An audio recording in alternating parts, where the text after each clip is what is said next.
Okay, let me give it a few seconds. Excuse me.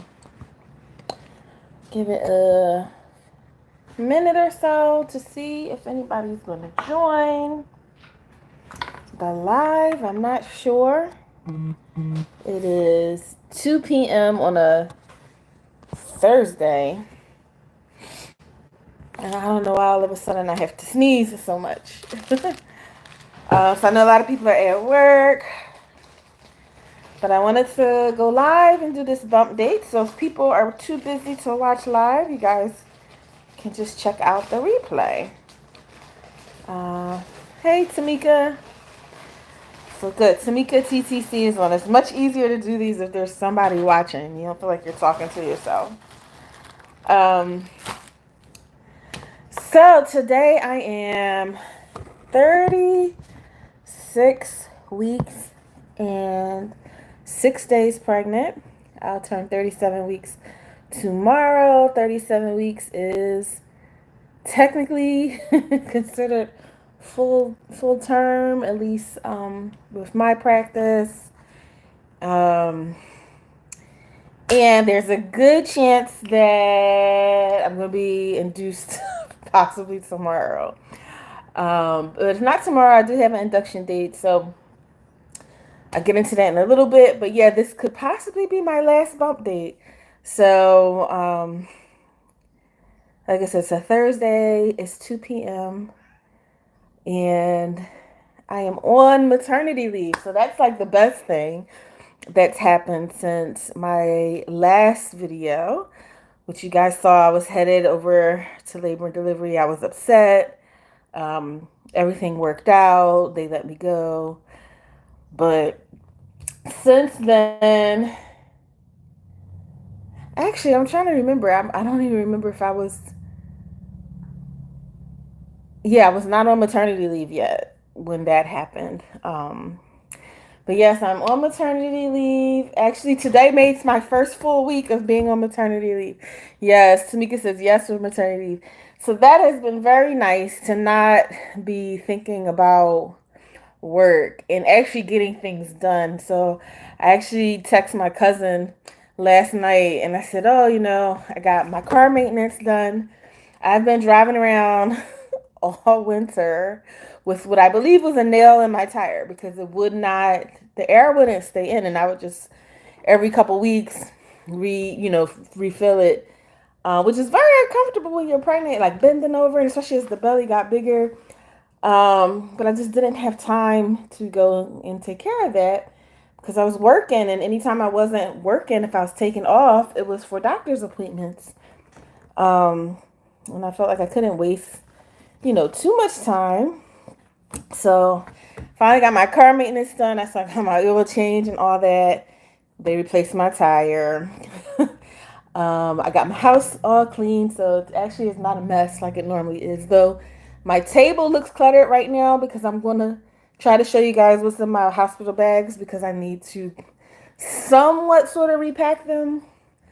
But yeah, I said to my cousin, I was like, oh, I was able to get my hair done.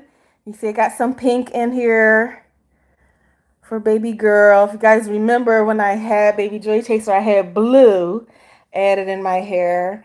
Especially being on leave, I'm like, I'm not working. Nobody has to take me serious. So I can do fun stuff like colorful hair. So I got my hair done, my nails, my pedicure, my car maintenance, got my house cleaned. I said, I actually now feel ready to have her. Like she can be born now. So it's been good to actually have time to actually take care of myself, more than just kind of like a survival mode kind of thing.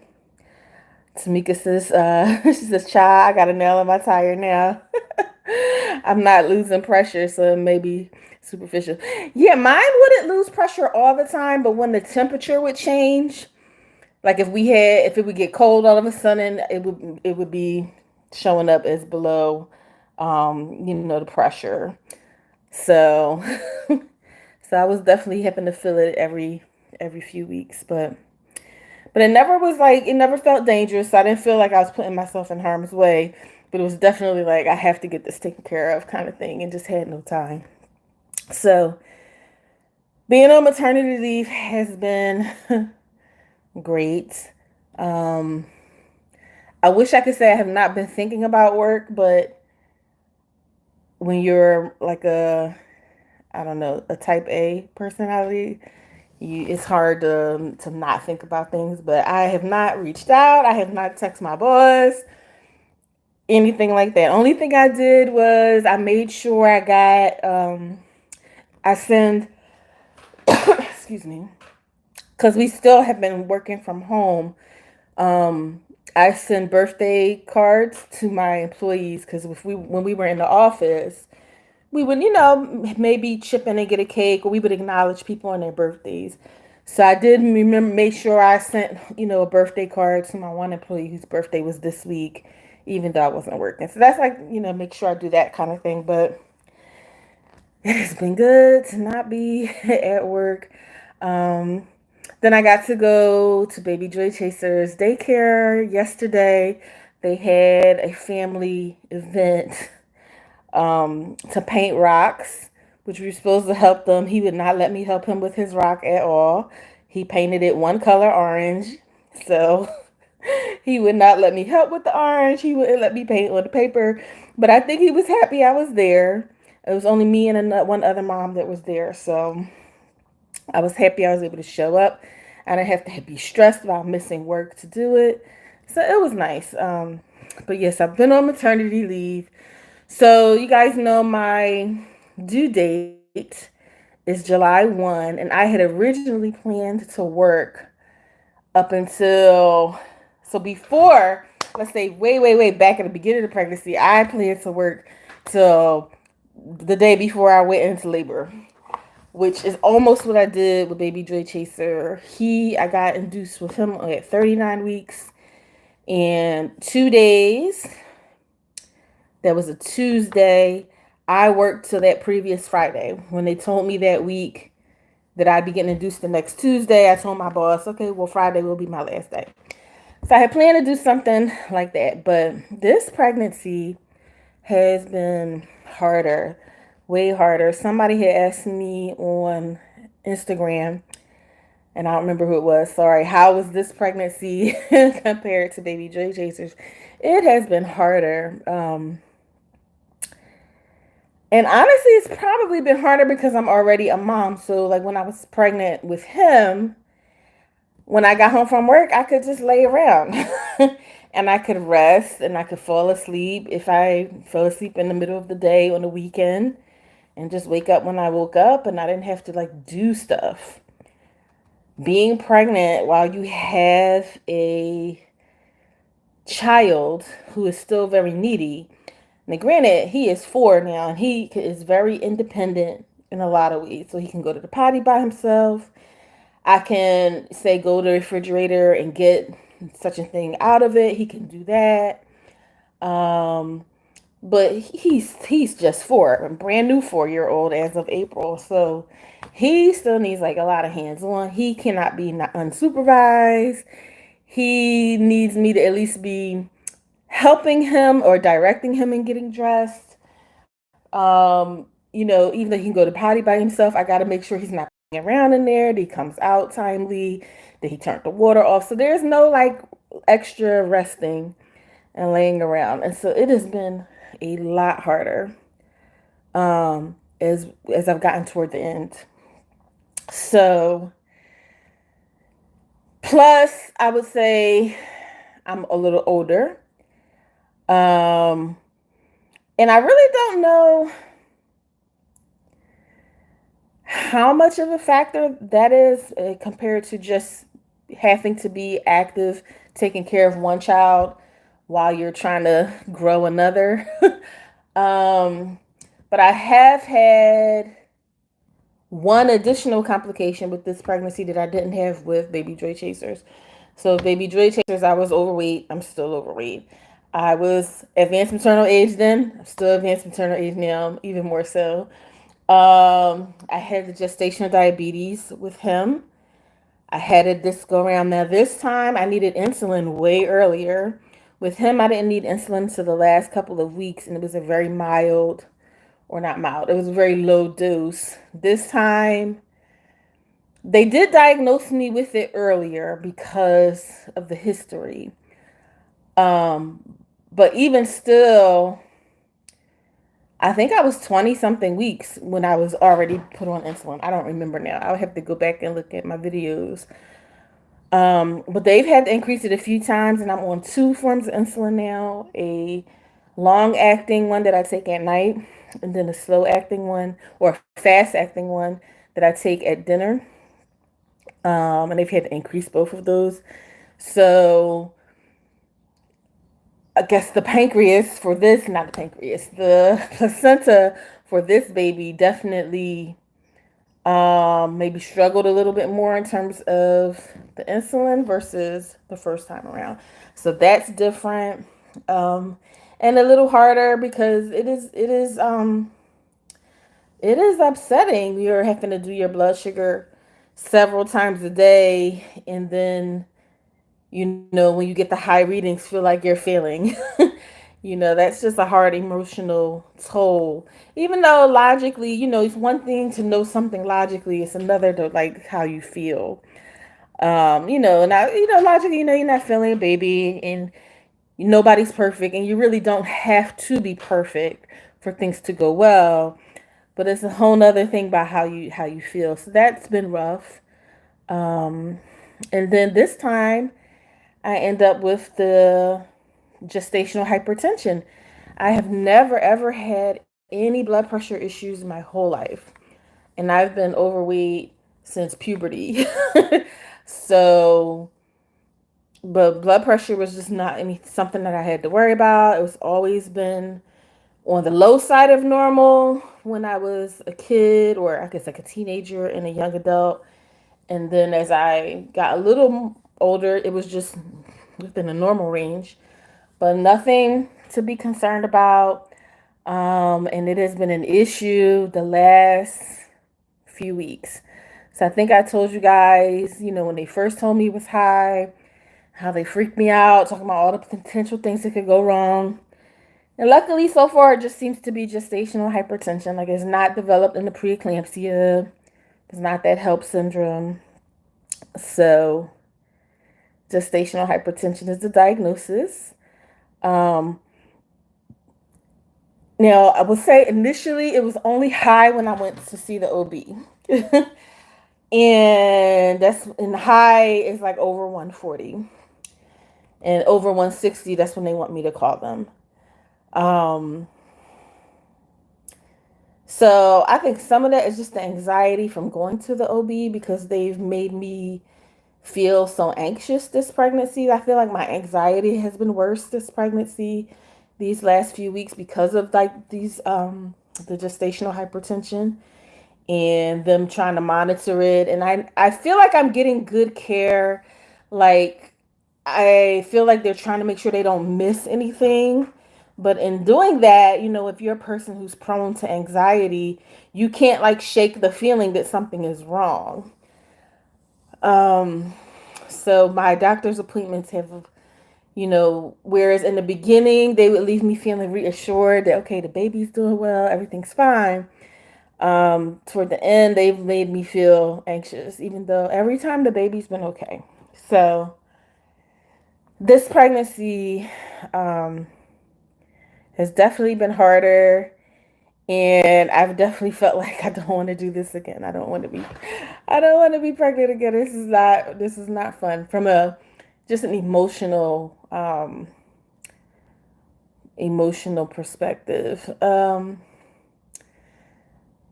What else? What other symptoms? So I've had swelling in my feet and my ankles, and my calves. And I had that with baby Joy Chaser, but I got it earlier this time. And worse in some ways. Like, I never bought the compression socks with him. I have bought them and have actually needed them this time around. There's a couple times where I didn't wear them. My feet have swollen to the point where I almost did not have any shoes that I could wear. That happened a few days ago. I was just wearing my slides, and then I was like, I might not even be able to, to put these back on by the end of the day if I took them off. So that's not been fun. And it almost went where it's almost a little bit painful just because you can't like move your ankle joint or anything like that. So yes, but we're doing okay. Yes, Miss Jessica, future educator, said glad that me and baby girl are okay. Yes, we're okay. So, but yeah, that's been, so the swelling has been more intense than the previous pregnancy. So a lot of things have been the same. So like I never really had morning sickness either pregnancy. I got nauseous like randomly a couple times when I was well into the second, if not close to the third trimester this time. So that was the same. A lot of your normal stuff, going to the bed, frequently peeing. I haven't been too achy. I'm just starting to get a little achy, more achy now. Like my back was bothering me today. Um, but a lot of, but like the gestational diabetes being worse earlier, the swelling being worse earlier. It's like maybe, okay, my body is older, and maybe not handling those things as efficiently, but this gestational hypertension is brand new. And I did get COVID back in January of this year, 2022. And so that's made me wonder a little bit about the hypertension, because I know that some people have had COVID have come out of it with blood pressure issues who didn't have them. So I don't know if it's just, you know, this baby is a different baby and every pregnancy is different that caused it, me being older caused it, or the exposure to COVID that caused it. Either way, that has not been fun. So because of the gestational hypertension, they want to induce me at 37 weeks. Now, I think I told you guys in a previous video, like maybe this is all like a blessing in disguise, because what I originally wanted for this baby was to be induced at 38 weeks. Because if you guys, remember, or if you take a look back at my traumatic labor video for baby Joy Chaser, he got stuck. He had shoulder dystocia, which meant his head came out, but his body was stuck inside me. It was very traumatic. Thank God we both come out of it fine, and he was absolutely perfect other than the lumpy head. But I don't want to go through that again. So I was like, well, maybe if I got induced a week earlier, the baby would be smaller. But if you just have the gestational diabetes by itself, that's not enough reason for them to induce you before 39 weeks. So with the hypertension, that does allow them to induce me earlier. So maybe this is the blessing in disguise that I needed to actually have the baby earlier like I wanted. So when they first told me about the hypertension, they were saying all the possible outcomes and what could it mean. Some of those were like, if it's that HELP syndrome, we'd have to deliver you immediately.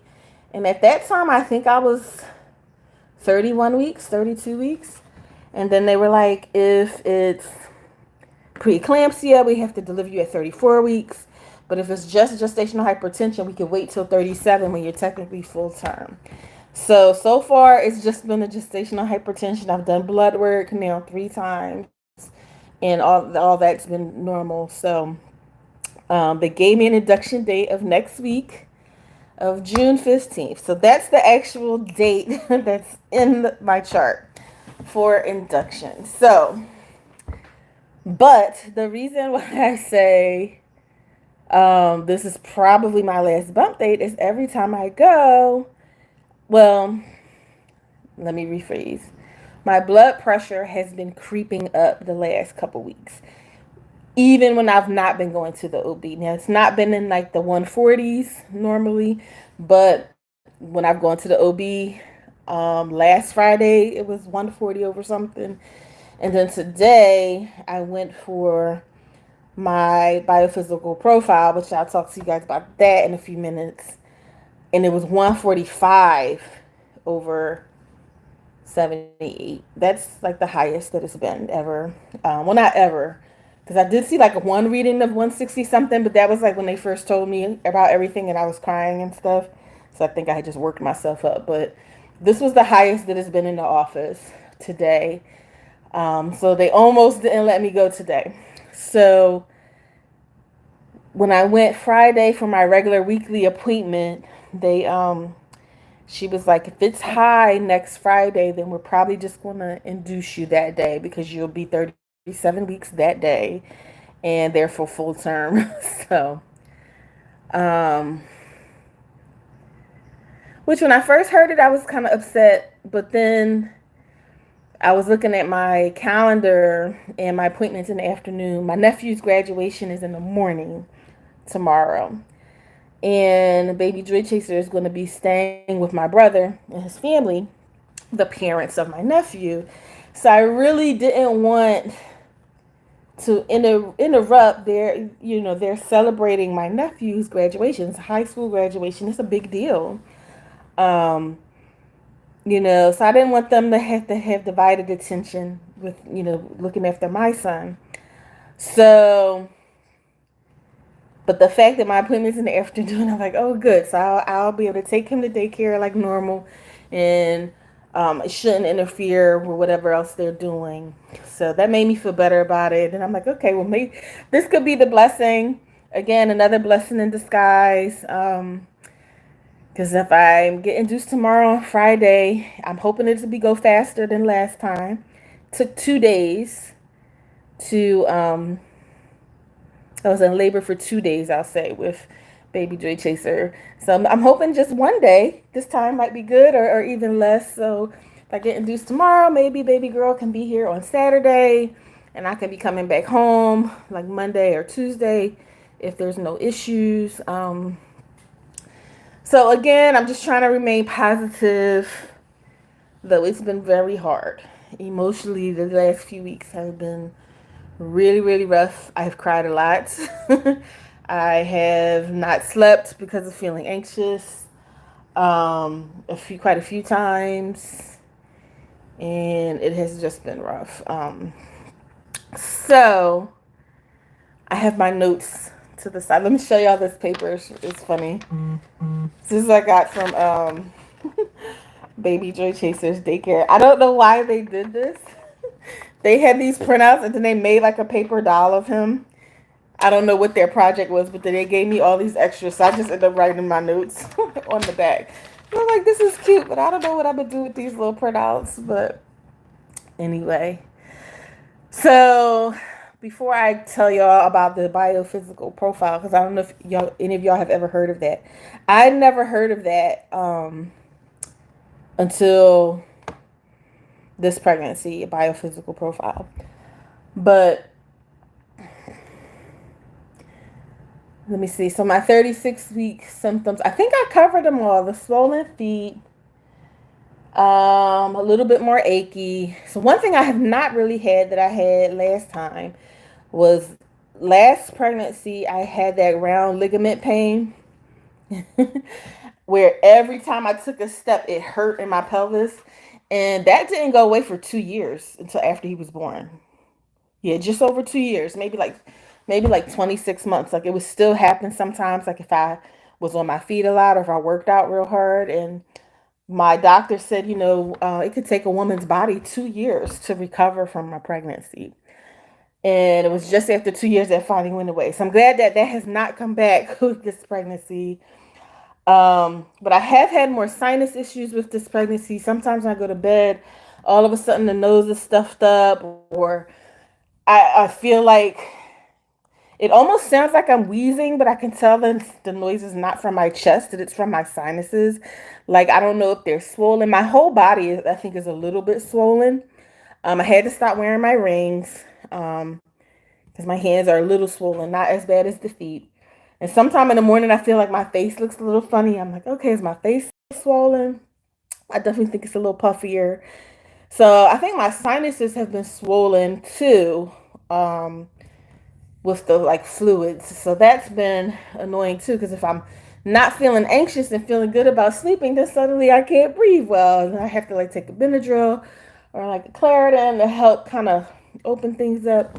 So that's been annoying. And then, or it'll be like a little bit extra mucus, which that's another thing you have during pregnancy. Your body just makes extra mucus, but it'll be like clear. Sorry if it's gross, but everything pregnancy related is TMI anyway. But it'll be clear, so no, it's not like a cold or a virus or anything like that. So that's been annoying, and I don't remember that. I don't remember the sinus stuff with the previous pregnancy. But that's pretty much it for 36 week symptoms. Just the things that I already told you guys. The blood pressure creeping up. My weight has been going up. I probably have gained like 30 pounds, 35 pounds. Feel like the last few times I went to the doctor, it has gone up a couple pounds each time. But I think some of that is fluid. I had an ultrasound on Tuesday, and that went well. I actually have pictures next to me, but you can't see anything now. She's so big in there, you can't make anything out. Let me try and make sure I'm not showing anything too personal. But yeah, you can't really make anything out. That's like a profile. Like, let's see. Like this is like her side of her head, and her arm is always up. But you can't really make anything out from that. But they estimated her as weighing 7 pounds, 1 ounce, which I'm like, that is perfect. Because baby Joy Chaser was 8 pounds and got stuck. So maybe that little extra pound of room with me, she can come sailing on out of there. She's been head down the whole time, just about. And the last few ultrasounds, she's been facing my back, which is what you want, no, not sunny side up. So she's been in the ideal position for labor. So, speaking of symptoms, I still had a shortness of breath. I feel like I'm running out of breath as I'm talking to you guys. So,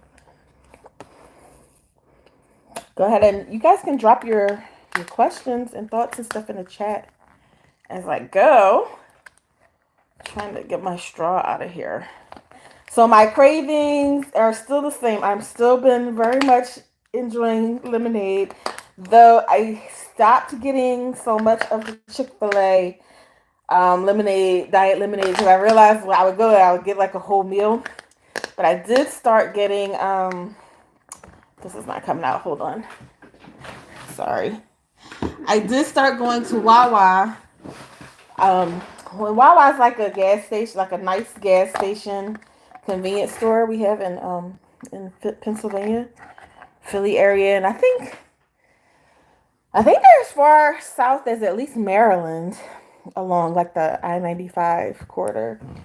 But I was get the diet lemonade there, and I would get a big cup of ice, and then whatever I didn't finish, I would freeze, which I froze my straw in here. So I've still been getting my ice cold lemonade fix that way. But less Chick-fil-A now.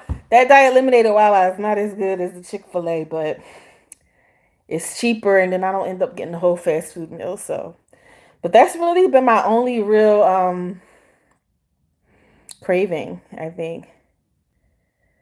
Oh, Tamika said there's Wawa in Florida now for the past 3 years. Okay, that's good to know. And she said she has a bag full of Baby G's artwork. I do too. And I have stuff hanging around the house. And I have to show it to you guys in another video. But one of my friends who's a teacher had recommended creating a journal. And just put a date and let them scribble and then ask what it is and have them write. So I do have a little journal. So that way I don't feel guilty about some of the stuff I throw away. And the other things I will attach to the journal, so then it'll be like a keepsake. I'll say probably for me, because I can't imagine he's going to care about it when he's a young man. But it'll be a nice keepsake. So that's pretty much what's going on for 36 weeks and 6 days pregnant in terms of symptoms, cravings, weight gain. Differences between the two pregnancies.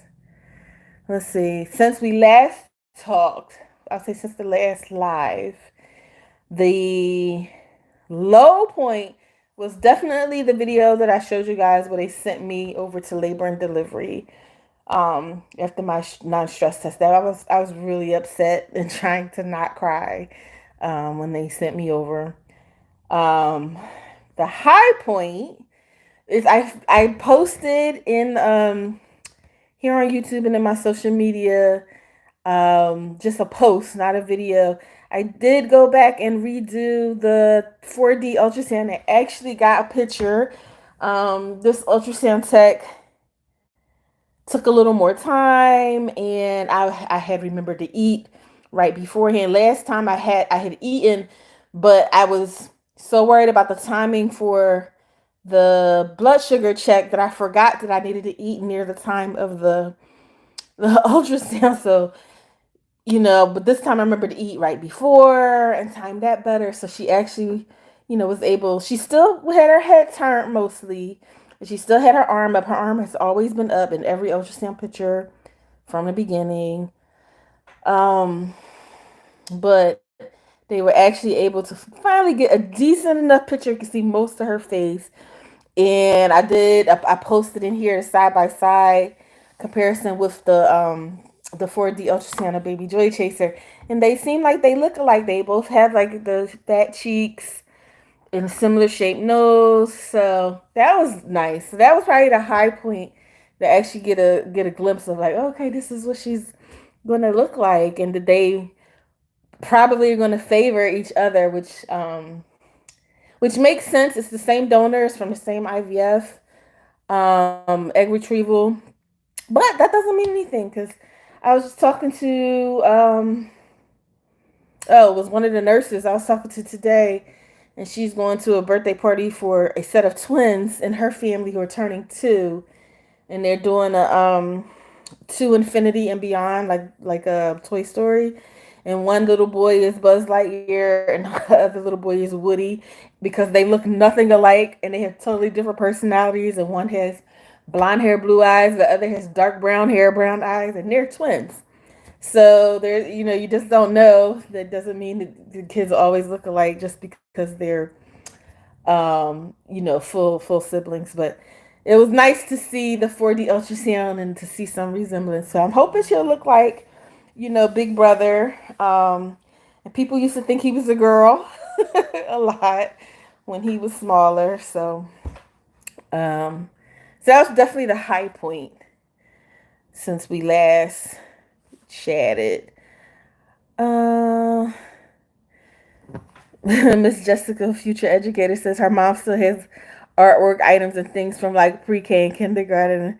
And she's like, and I'm like, I remember all of that.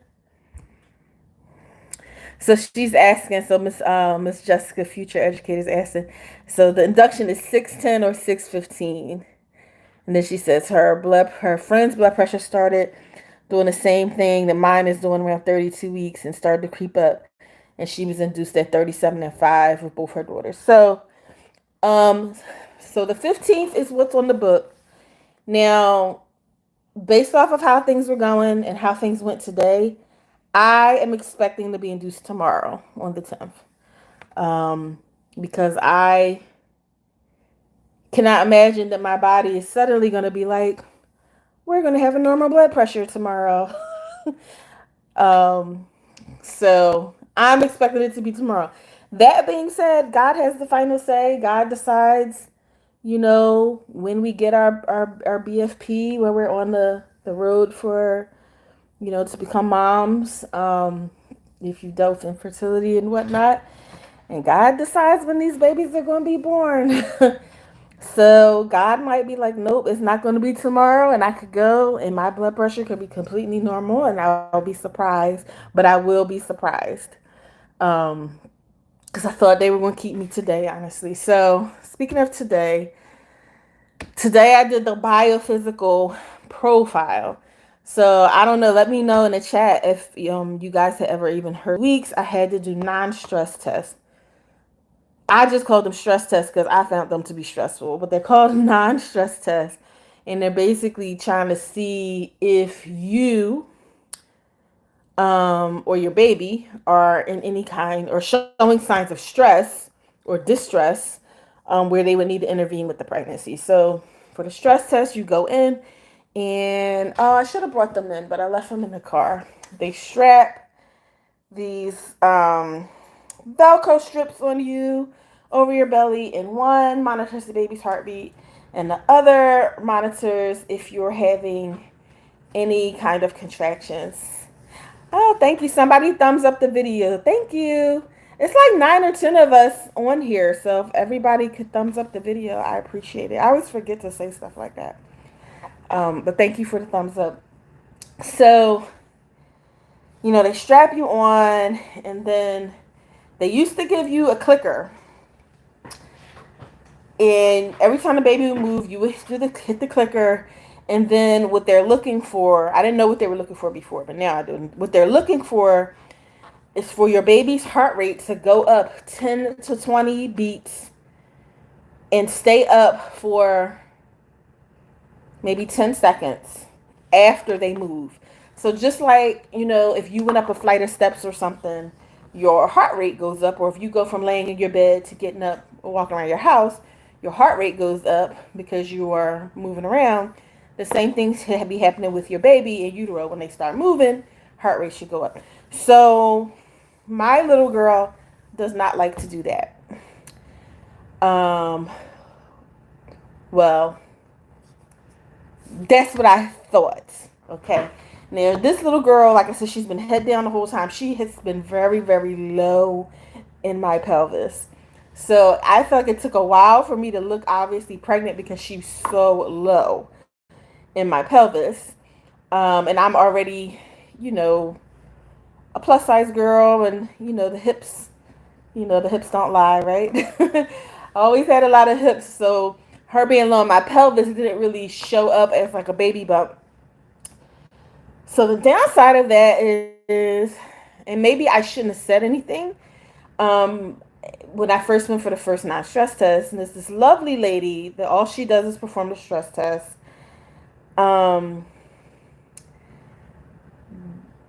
But she's kind of like, been doing this a lot of years and kind of has her routine, how she does it.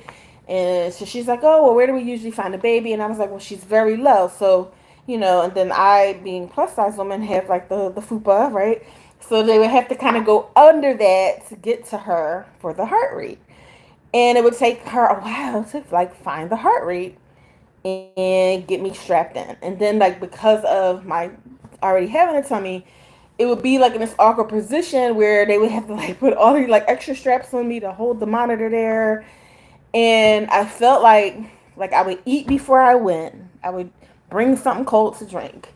I would cheat, and I would eat like a piece of candy or something that I knew would really get her heart rate going, so she'd be moving around. But I felt like by the time that this lady would find the baby's heart rate, that she'd be ready to go back to sleep. And so then she wouldn't do what they wanted to see her do. So literally, I had like one good stress test, the first one. And then everyone after that, every single stress test was like, well, she's not doing it. Oh, her heart rate's not going up. And it just makes you feel like there's something wrong. And it's like, well, no contractions, but we can't, the stress tests are typically like 20 minutes. They would have me, one time I was on there over an hour, and then you start getting anxiety because it's like, okay, this was supposed to be like a quick appointment, and then I got to pick up my son. I need to get someone else to try and pick him up, which is not easy because I work on a military base, like who has access to the base. So it just became very, very stressful. Like every appointment was becoming very, very stressful. And the non-stress tests were twice a week. But here is the kicker. When I first got pregnant, and I think I told you guys this, when I first got pregnant, my very first OB appointment, the lady said, because of COVID, we have switched to doing more BPPs, biophysical profiles. I had never heard that phrase before. And I said, well, what's that? She's like, oh, it's like an ultrasound. And you only go once a week instead of twice a week instead of a non-stress test. So once I heard once a week versus 2 a week, I'm like, sign me up for that. Because at that time, I thought I'm going to be working until the very last day. So the less time I take the more time I can use after the baby. So when they told me, okay, we're going to sign you up for non-stress tests, and I did tell you guys this part, I said, well, can I do the once a week ones? And that's when the annoying lady came back and said, no, they want to see you every 3 days because your baby can become unhappy at any moment. And literally, that was the start of my having really bad anxiety um, about the end of the pregnancy. So, got it all set up for all these stress tests. Sometimes 4 appointments in a week between the two stress tests. The now it's the end of, I'm in the ninth month, so it's doctor's appointments every week, and because of gestational diabetes, ultrasounds once a month to make sure the baby's not getting too big. That's 4 appointments in a week some weeks. So a lot to schedule. Got it all scheduled, and I go for the very first non-stress test. It goes off without a hitch. Baby girl performs well, and the doctor who's on call that day says, "Why are you doing these? Why aren't you doing BPPs?" And y'all, I was livid because I'm like, because that y'all told me I couldn't, and they're like, "Well, I didn't say that." And then since then, every doctor has denied that they've said that. So I don't know, and I've not gone back. I've not had that nurse practitioner again. So I don't know if she lied and didn't really go ask the doctor, and I'd hate to think that. I really would. I'm more inclined to think that when she went and asked the doctor the question that the doctor didn't understand, that maybe she didn't say the patient wants to switch. Maybe she said that the patient doesn't want to do stress tests, and the doctor was like, no, we need to see her. I don't know what happened, but since every other doctor's like, no, we'd rather do the biophysical profile. So, but by then I had these stress tests set up, and I'm like, okay. So I'm like, well, maybe I could just stick with these because they're already coordinated. So I'm doing them, and every single stress test, the little girl does not perform. Her heart rate does not go up.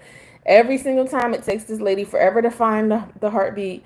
And then it's to the point where she's like actually holding the thing on to me with her hand instead of the strap being able to hold it on because of the positioning. And I'm just like, oh my gosh. So literally twice a week, these appointments were so stressful. Which I'm sure didn't help the blood pressure thing. So finally I switched to the BPPs. So I had the first one last week, and then the biophysical profile. And so what that is, I actually Googled it. So there are videos on YouTube if you've not heard of it and you want to look it up. There are videos that explain it. And I feel like the videos that I saw were for maybe ultrasound technician students to learn about doing them, because they didn't seem to be from the perspective as for a patient, but they were talking about how to do them. But basically they're looking for, is the baby moving?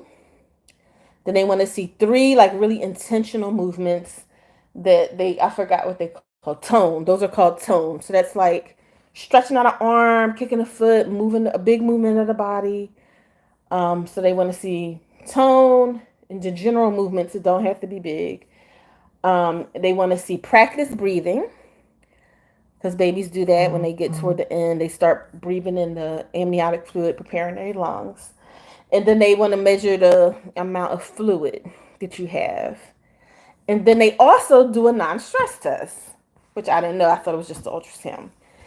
So the first one I went to last week, ultrasound, everything did good. She did everything fast. She was practice breathing right away, did all the movements, was probably done with the ultrasound in less than 15 minutes. Then they took me up, and because they did the ultrasound, they were like, oh, we can find the baby's heartbeat right next to your belly button. So all that time, I had told the lady the baby was really low. She probably could have found the heartbeat up higher, and maybe those stress tests wouldn't have been so stressful. However, I am not taking responsibility because that's not my job to know that. That's her job to know that. She do stress tests all day, every day. That was her only function. So she could have tried some other areas, and she never did.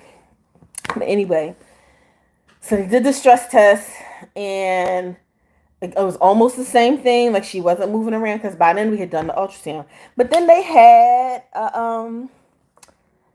they had like a little handheld thing, and I wish I still had one. You ever see those handheld massagers that you could get from like Five Below, where it'll be like you hold the top part, and then it'll have like four little feet that are round that you massage on you. They had one that looked like one of those legs, and it just vibrated a little bit. And she said, "Okay, it's not gonna hurt, but this usually wakes up the baby." And they literally put it on my stomach for like 3 seconds, like bzzz. Next thing I know, her heart rate's going up and down, up and down. She was woke in there and carrying on. And they're like, "Okay, she looks great. Everything looks great." I scored 10 out of 10. So that was like a huge relief. Okay, Tamika says baby G had to be buzzed a few times. They didn't even have a buzzer at the doctor's office. I had never seen that buzzer until I went to get the BPP, which was at a whole different office. They only specialize in that. They were a prenatal diagnostic center. Um, so got 10 out of 10 out of there. That was like the best appointment I had had in weeks last Thursday. That's why the next was it the next day? That Friday when I got sent. No, it wasn't. It was the before that. So anyway, but yeah, that was like the best appointment I had had. So I had another one today.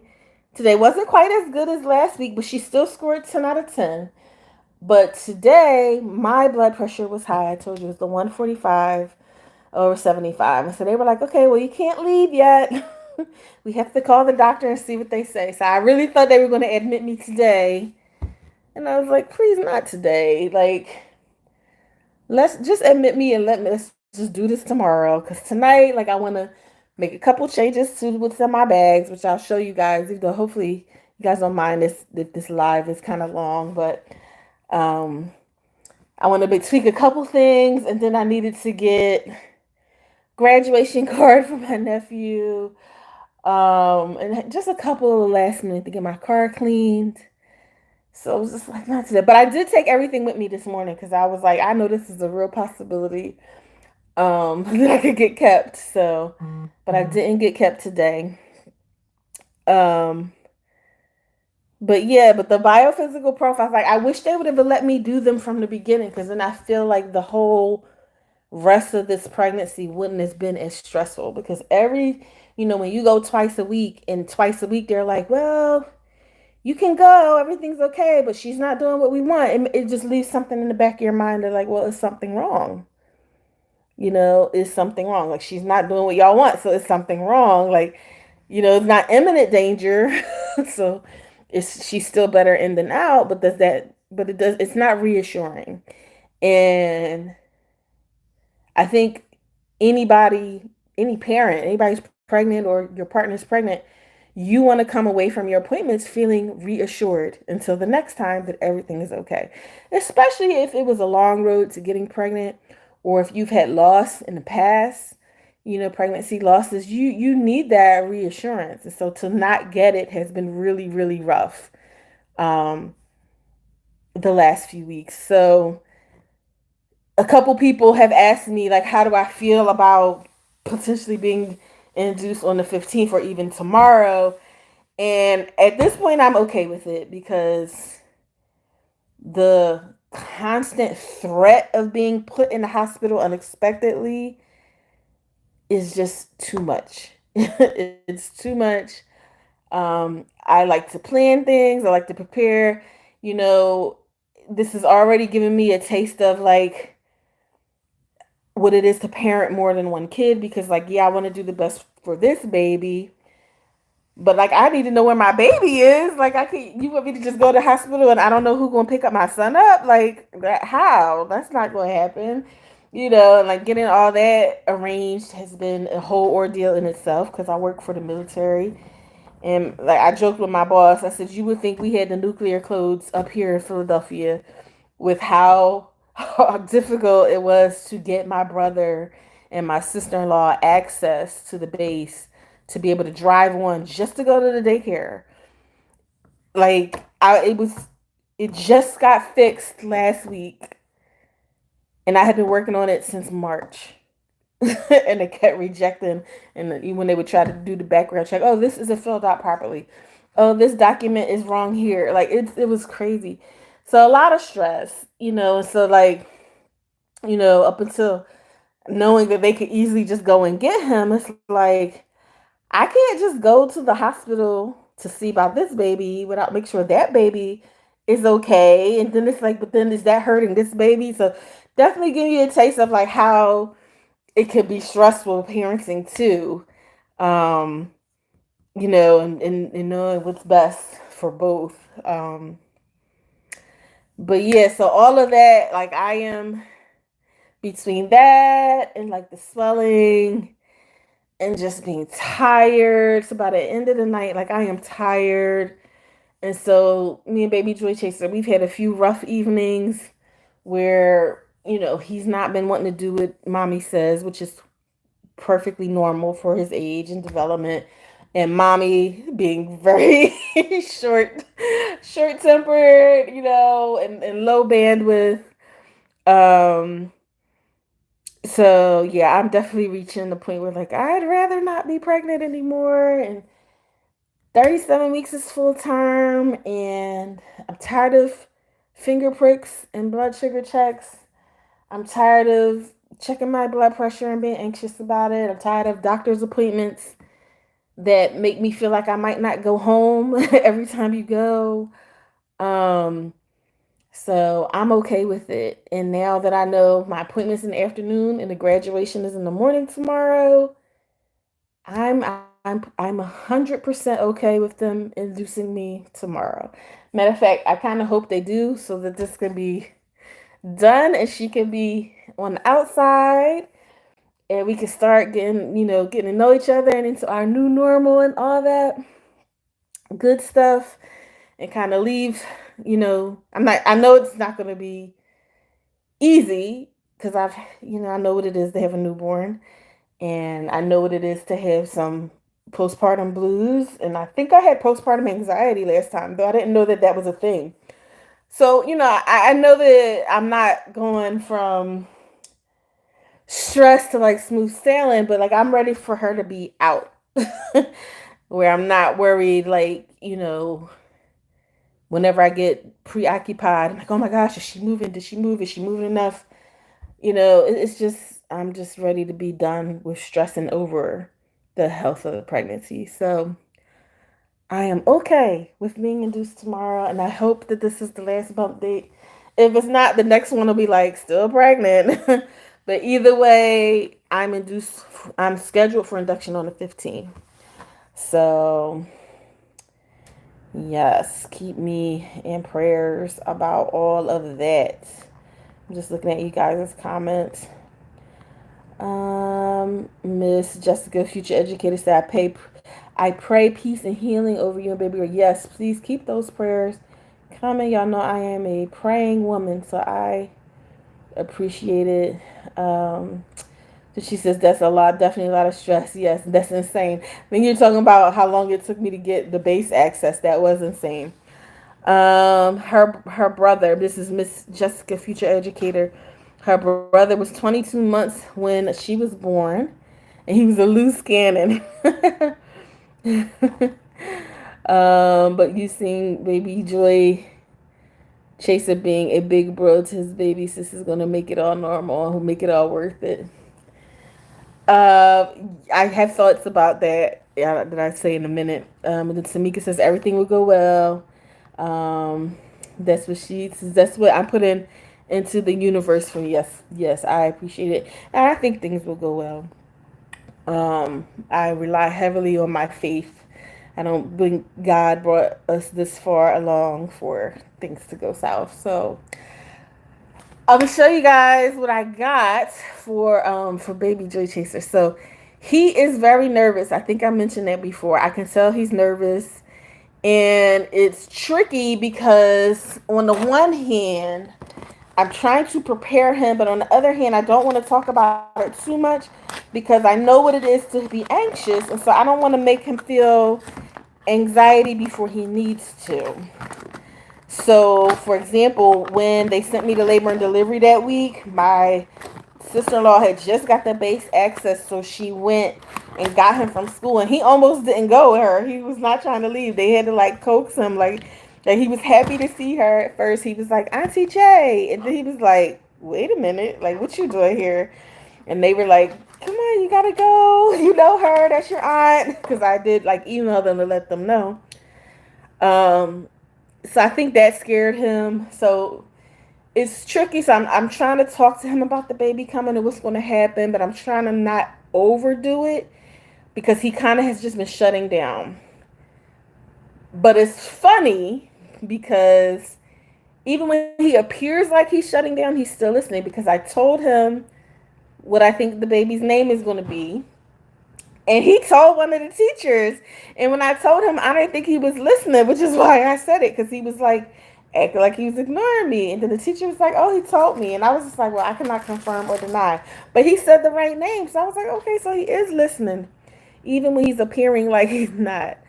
But I think he's going to be fine. I think once I come home and he comes back home from my brother's and sees it like, okay, mom is still here. Like, yeah, there's a baby here, but mom is here. We're back home. I still got my space. I still got all my stuff. I think he'll be fine. But let me show you what I got him. I'm trying to not show my address. I got him this. This is super big brother. I got it on Amazon.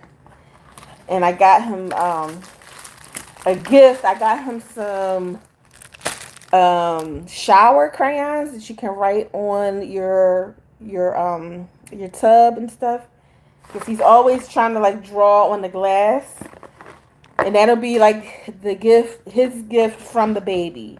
So and then along with this super big brother kit. So I'm just now opening this.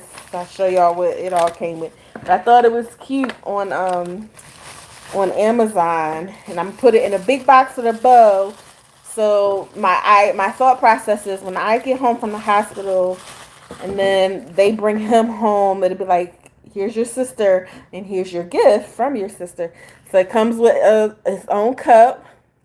It says Super Big Brother. So it's like a superhero theme, which he's just starting to understand superheroes a little bit because he likes Spider-Man. It's that. It's this little dinosaur keychain, which that's a little weird. I don't know what that has to do. Oh, I think this is a snap bracelet. That has a dinosaur on it. He likes snap bracelets. This is such a weird theme. I don't know. I don't know what the dinosaur has to do with a superhero, but I think he'll like it. And this is...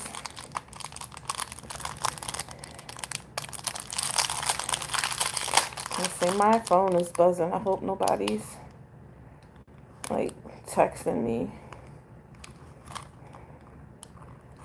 It's just CVS.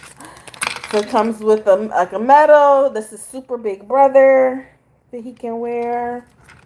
And I've already been telling him that we're all so proud of him because we know he's going to be such a good big brother. And yesterday we were leaving daycare, and one of the I think it was one of the teachers from one of the younger classes from when he was little. They were like, "Oh, you're gonna be a big brother. Are you ready?" He was like, "No." And has a little backpack that he can wear. He can put stuff in. And then we just laughed, and they were like, "Well, at least he's honest." So I think he's just nervous that he knows things are going to change, but I don't think he can quite understand how. Okay, and then here's the superhero part. So it's the superhero mask that he could put on, and the superhero cape. And it says Super Big Brother. So it's like he's like her superhero.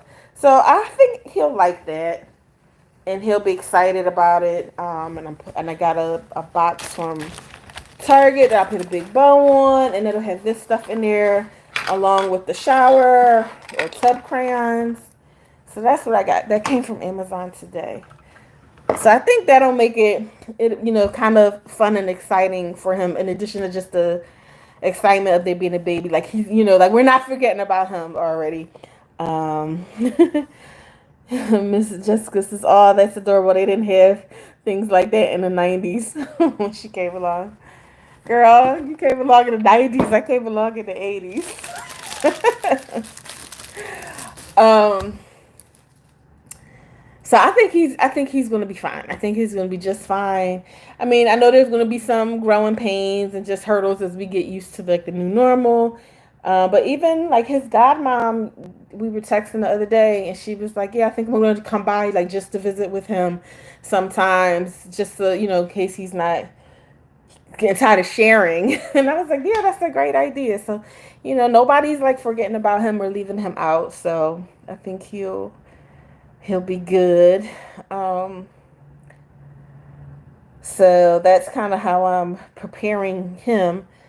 Um, I don't know. So it's a fine line, and then a couple people got him some books. Thank you guys have been sending me gifts. I am so appreciative. And Tamika sent me some things, and Sandra sent me some things, and Shamor. And if I forget anybody, just blame it on the pregnancy brain. But Shamor sent me some things. Um, oh my gosh, I can see people's faces, but then their names are not coming to me. People have been sending me things. I'm so appreciative. But a few of the books, um, I'm a Big Brother. And then this one is I'm a Big Brother Now. And then we also been reading the Daniel Tiger Big Brother book. So trying to it's a fine line. I don't want to overdo it.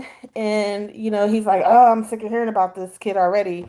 And she's not even here, but also try to prepare him. Yes. Oh, Miss Jessica says, "I recommend give him a job to do, helping with diapers or something." Yeah, I mean, he's already a good helper. And I plan for him to help with the baby and stuff. So we'll see if there's a certain task that he takes to that can be like his thing. I don't know. We'll have to see. But yeah, I definitely plan to include him in what's going on. And I can show you guys. So I have the packet plays all set up right here. And like my boppy and this stuff, he's been playing with her toys. They're his old toys, but for him it's like he forgot that he used to be little, so they're like brand new toys to him all over again. Um, so let me see. You guys have any questions? Anything I'm forgetting while I look over my notes? So I'll open this. What is this? I'm not sure what this is. It came today. Trying to make sure I don't put my address on the YouTubes. Oh, this is just some random stuff I bought. Oh wait, I don't know what that is. That's so much. Oh, that's the bath crayons. Oh, and I got. So I don't know if I had end up telling y'all. I did end up picking the motif. I think Luna for my breast pump, and I'm already starting out and with more knowledge than last time regarding breastfeeding. So now I know that my gauges, these things were too big before. So I already special ordered 21 millimeter gauge, and they're still a little too big. So these are 19. And I did start pumping. I told you guys that I was going to start pumping ahead of time. And I was a little nervous because I know, you don't want to do it too soon because it can cause contractions. Well, since I'm getting induced soon, I have started that this week. And guess what? It's been a little bit of colostrum there. Not enough to even, like, drip down, but, like, some does come out. So I'm like, okay, so these breasts are doing something. So I'm feeling optimistic. But I just ordered these, which are the smaller phalanges. Is that what they're called? Phalanges that go on? So these came today. So that's another reason I was like, I need to run this stuff back through the dishwasher, the disinfect. So I'll be doing that tonight. And this is, I think these are just the shower crayons for him. Yeah. So these are just I tried to look at the reviews because some of them, the parents were like, they don't rub off easily or they don't really write. So hopefully these ones that are from Munchkin will be okay and they'll be fun for him in the shower because he likes to play in there. And honestly, when he takes a nice long shower, that gives me a break where I can be doing something else. So that'd be good for him to have something else. But yeah, so I had started with the pumping this week. Last week, what I did was and I don't have them down here, because they're upstairs, but I have the Haka, um, like suction cups, the one where you could put one on one breast while you nurse on the other. And I need to pack that too. But I would put them on in the shower and like massage my breast because I remember before, like when you were in the shower, like the hot water would make, open up the ducts and stuff. And when I did that with the haka, I could see that on the right side, like, okay, it was a little something coming out. So I did that last week in the evening when I was showering. So I usually shower before bed. And then this week I started actually using the breast pump. And yeah, a lot of little colostrum came. So I'm like, all right. So hopefully when the baby actually comes, it'll like really come. Because it does make me nervous. I'll use the pump for like 20 minutes. And it's just enough where you can see it. And I was just rubbing it into my nipple. It wasn't enough to even collect. Um, but I was just, but just the fact that I could see something is making me feel optimistic about being able to have a better breastfeeding experience. I'll get up in a minute and show you guys, but I do have a lot of formula now. I think the last time we talked, we did the live. You guys were like, "Don't wait." So I put out like the SOS to my family and friends, and people jumped into action. So, you know, anybody who's watching this who's thinking about becoming, a single mom by choice, I've mentioned that the most difficult part is your developing your support system because you don't have a second family built in. Like there's no spouse and second set of grandparents, second set of aunts and uncles and cousins and all that. So it's just your family in whatever that means. And like for me, my parents have passed away. I'm only close with one of three brothers. So it's not a lot of people. And then like I have aunts and I only have one uncle now. My other uncles, well, one uncle that I kind of grew up with, others have passed away. So it's not a lot of people, so you're kind of limited. And then as you get to go have experiences, you learn people's love languages, and some people's the way they show support isn't always in the way that you need. So it has definitely been challenging. But I will say when I have specifically said I need something, people do respond. My family does respond, and I'm very, very grateful and thankful. And so the formula, and I'll show you guys when I get up, is one of the examples. So I actually had to send out like a second text, like don't buy anymore, because I had bought a little bit that I saw, and then I got one case, and then the next day I got like three more cases, and so I was like, okay, pause. That's enough, because one, I don't want to be. I'm hopeful I won't need a whole lot if I do have to supplement, and two, my baby's not even here, so I don't want to like take up too much of the prep supply when their baby's here that their parents can't find formula. So, it's I don't want to be like I'm hoarding it. You know what I mean? So I was like, okay, don't buy no more for right now. But people did come through, and I appreciate that. And I don't take it for granted. So even though I've, discussed the challenges of developing a support system, I do have one. People can't always show up exactly how you want, but people do show up for me, and I appreciate it. Um,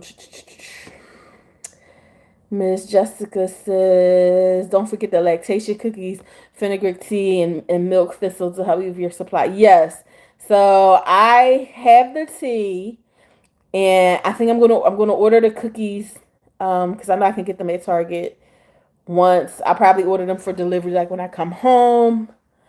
Because with being a gestational diabetic, I gotta be so careful with what I'm taking right now. Some of that stuff I'm just gonna wait on. Miss Jessica said she recently started back communicating with her dad. That she never had him in her life because of his issues. Well, good luck with that. And I hope that you guys can find some terms where you guys can be connected and have whatever proper boundaries you need and have things work out. I mean, families are complicated. And for the most part, I'm not one for cutting people out your life. However, I'm big on boundaries, and I might not say I'll never speak to you again, but I might not invite you over either. And it could just be like a cordial see you at the family event type thing. But good luck. That's a big step, and I hope that works out. Because we all need support systems, whether you're a single mom by choice or just in your regular life. Like, you know, I don't think we're meant to go through life alone. Whether you get married or not, have kids or not. Like, I think we are communal animals, so we're supposed to make connections with people and take care of each other and be taken care of by others at times. So that support system is important. So the last thing, I guess I'll show you. So I did pack my bag. I'm not going to do a whole separate what's in my diaper bag video because I already did that. I did that with Baby Joy Chaser. And I actually had to look back at that video like what was in that bag to know what to put in this bag. So a lot of the stuff is the same. But I did it really, really rushed and really fast. Way back 4 or 5 weeks ago. Well, I guess, yeah. Yeah, 4 or 5 weeks ago. When they said, like, with the first high blood pressure reading that I could possibly, if it came back with that HELP syndrome, that I might have to deliver immediately. I was like, I need to have bags packed. So I did kind of throw some stuff together with some, I don't want to say throw like I had no thought, but I threw things together and I have had my bags in my car since then. But I was like, I need to improve, well, not improve, but fine-tune what I have in here. Because some things I don't need. Because, like, I got my hair in this little protective style now. So I don't need certain things. But I'm just trying to make sure. So I do have my toiletry bag. So I'll just show you guys who don't mind watching. I think there's 6 of you still watching. Say hi, so I know who's watching other than Miss Jessica, future educator, and Tamika TTC. Got myself a new toothbrush because I was like, well, I need this stuff to be out, but I also need it in my bag at the same time. Some toothpaste, so that's all fine. All this stuff can stay. And none of that needs to come out. Okay. So that's good. And from my video I did before, I felt like I was talking to myself. I recommended to myself that I should have 2 bags. So one bag is for me and through the delivery, and then another bag is for so the suitcase is for me and like what I'll need up like through for my stay, and then the diaper bag is for coming home. So I had this from last time, which I don't even think I had time to even smell this. But I had essential oils last time. And that actually did help me. And I need to put the Ziploc bag in here. So let me go get that. Because the recommendation was to don't use like a diffuser, because what you think you like might not be what you like when you're in labor. Okay, yeah, I like that. This is a grapefruit essential oil. So the recommendation was to put the essential oil on 2 cotton balls and have it in a plastic bag, because then you can smell it and breathe it in for when you wanted to. But then if it became unsettling to your stomach, or you didn't like it anymore, you could just close the Ziploc bag and it hasn't like filled your room with a scent that you don't like. And I remember I did that last time and I actually found that helpful. I am a big citrus scent person. So I'm going to get up right now so you guys can get a little bit of a bump shot and get my Ziploc bag so I don't forget. So I don't know, you can kind of see if I can turn sideways, but yep, she's really out there now compared to before.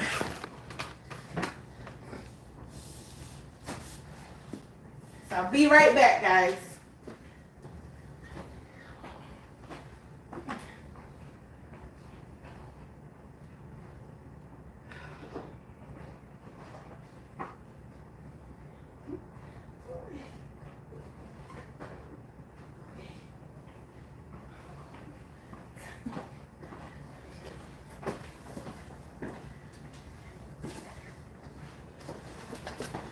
Okay, I'm back.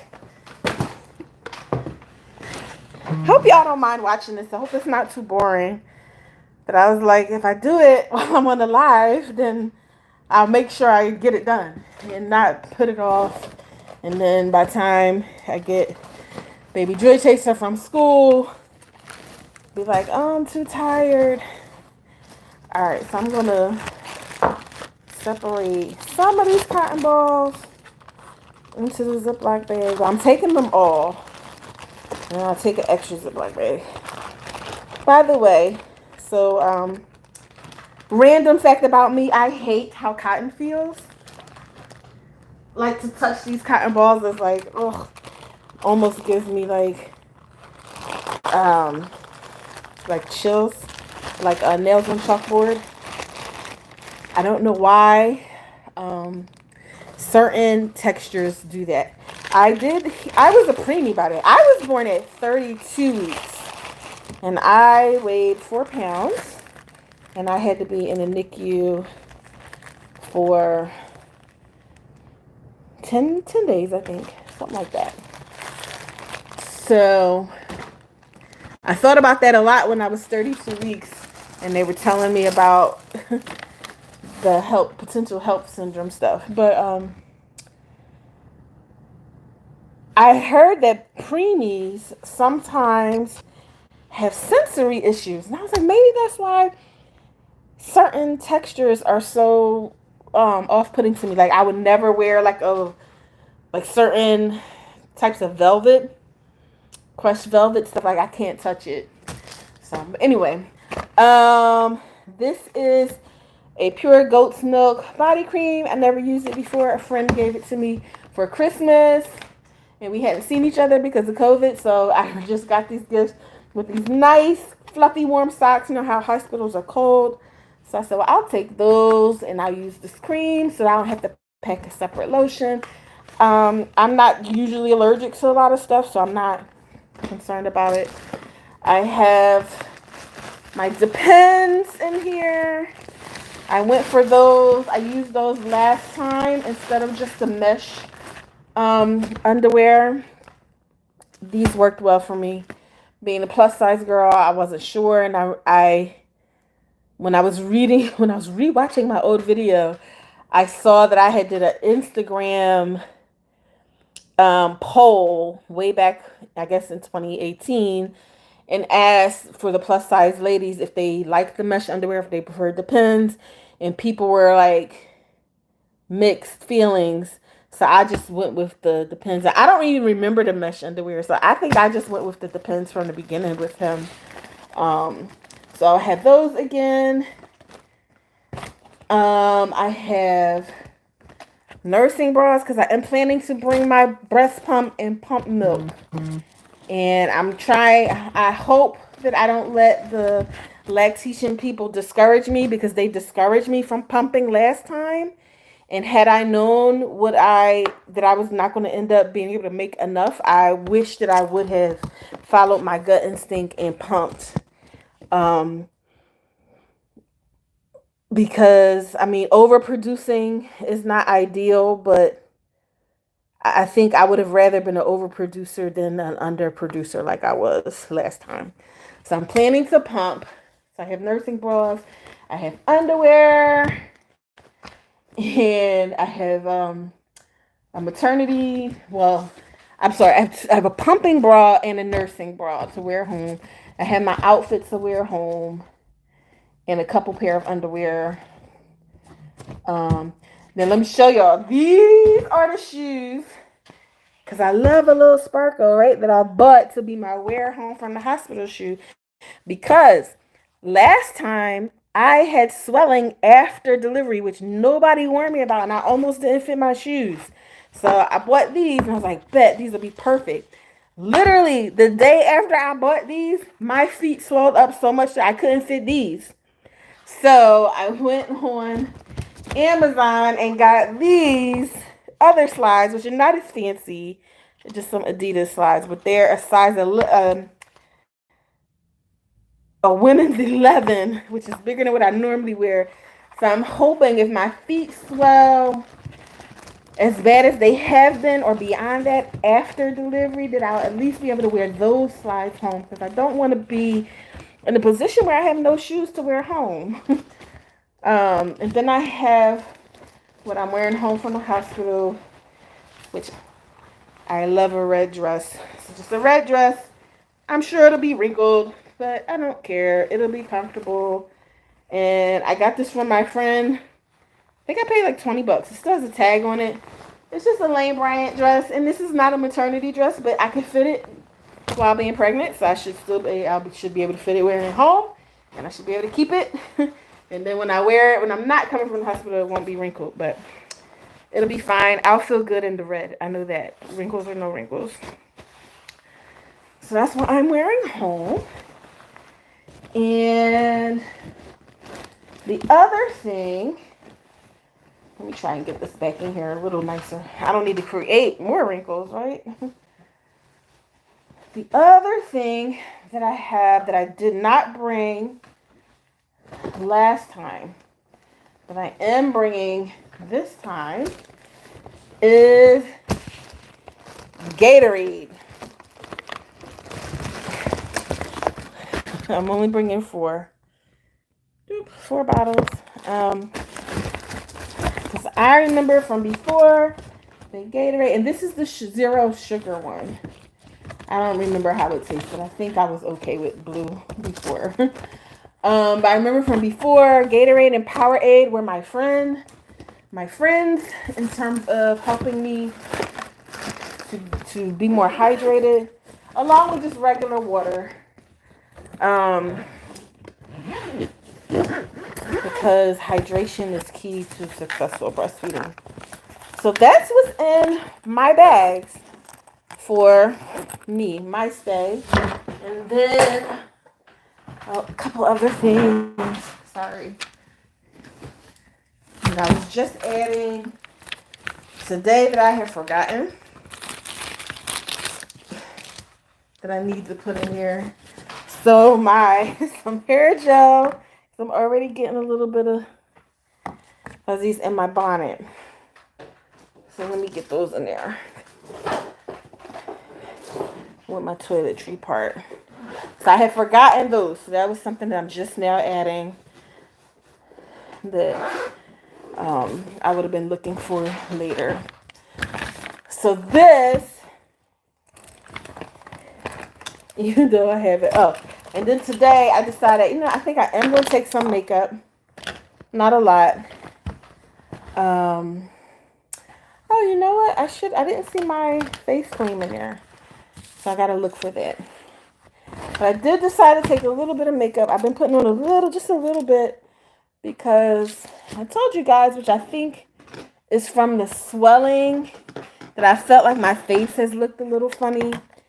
And, yeah, emotionally, like, it's hard being pregnant. Your body's doing all these changes. And it's never nice to look in the mirror and not feel really good about what you see.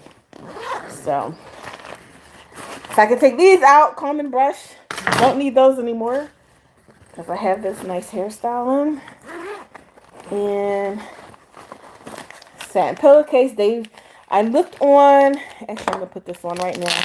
I looked on, they say you should look on your hospital's website for what to bring.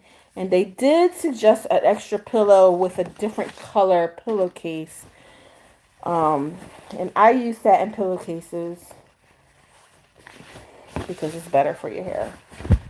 So I did just today grab my pillow and bring it. I did not have my pillow in my car because I had my pillow on my bed. And I brought extra pillows, but I put them in my guest room for my aunt who's coming. So now I have my pillow in the pillowcase now. All right, up, and here's my face cream I'm going to put in my other bag. I use Olay products. Not a sponsor. Would love to be a sponsor. If any Olay people watch this.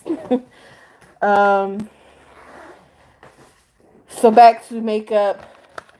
I have felt like sometimes in the morning, like, oh, my face looks a little funny. And so I've been putting on a little makeup just a little bit of foundation and a little bit of an illuminator and mascara, not like a whole face. But it has made me feel like, okay, I look more like myself, especially with not sleeping well. Like sometimes I feel like my eyes were looking so dark. And I'm not a big makeup person, but sometimes just doing a little something just makes you feel a little better. And whatever we need to do, right? And so who knows if I'll feel the need to do that. Maybe I'll just do that on the day to come home. Or maybe I will. But I have a shower cap. It's a braid shower cap. I do remember taking a shower at the hospital. A very, very quick one. Oh, that's what I need to put in here. Shower shoes. See, that's why I'm talking to y'all while I do this. Because I knew I was still forgetting things. What are y'all saying? Miss Jessica, future educator, says thank you. That she's so glad to have a solid support system. Miss Jessica, are you a single mom by choice, or you have kids already? What's your story? And forgive me if you told me and I don't know it. She said she was born at 28 weeks, weighing 3.5 pounds. Mom had contracted group beta strep from the hospital. She had to be delivered immediately because her blood pressure and infection. So I just got my group B strep results back, and mine were negative. Thank goodness. That's something every pregnant woman is supposed to be tested for.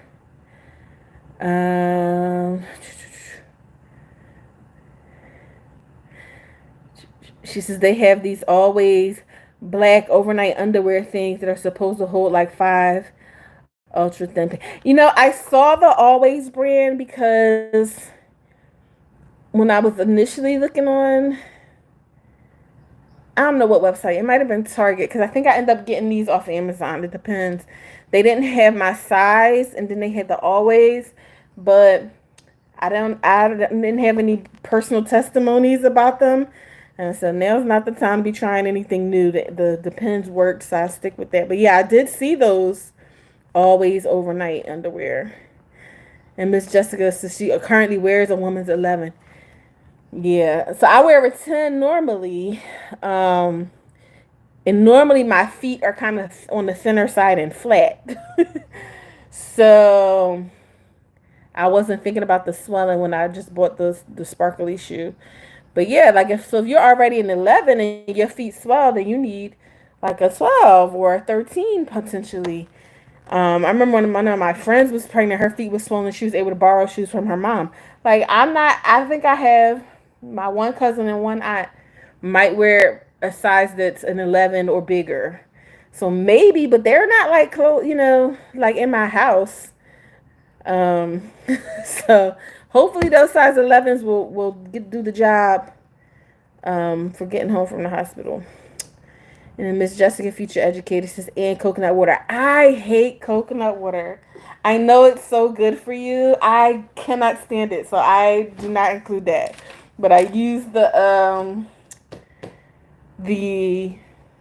I used the Powerade and the Gatorade last time, and I saw the Gatorade no sugar, so that's why I bought that for now, for right away. So, but hold on, I'm gonna get my shower shoes before I forget those. So here, oh, I'll show you guys. You can walk, come walk with me, and show you guys the formula, all the formula that I have now, thanks to people. So look at all this formula. So this is what I bought. I bought this one, and then I bought these 2 cases. And apparently, I had signed up for some Infamil thing that I don't remember signing up for because they sent me this in the mail, which is what made me be like, you know what, I need to get some other formulas. And those, and I know for Baby Joy Chaser, we use this purple one, this Gentle Ease. I remember that. But I remember using the blue bottles when he was an infant, when he was still in the hospital when we first came home. So I bought these, and then I got this case in the mail from one of my cousins, and then I got 1, 2, 3 more, and I was like, okay, stop. No more formula. So we see how much I need, and I don't want to take some away from some other moms who are out there looking for it. Shower shoes. They're there. Still in the laundry room from vacation. At least I knew where they were. And you guys can see the house is actually clean. It doesn't look like the disaster area that it normally does. Oh, and this is the breast pump box. And it came with its own bag, but its bag is like a backpack. And I already have a backpack, so I don't know if I'm going to use that one. But this is what I picked from the insurance. And it came with a bunch of storage bags. So maybe I'll take one little storage bag thing just in case. I seriously doubt I would be making enough milk to store in those first days, but you never know. Sorry, so shower shoes are in here now. All right, shower shoes.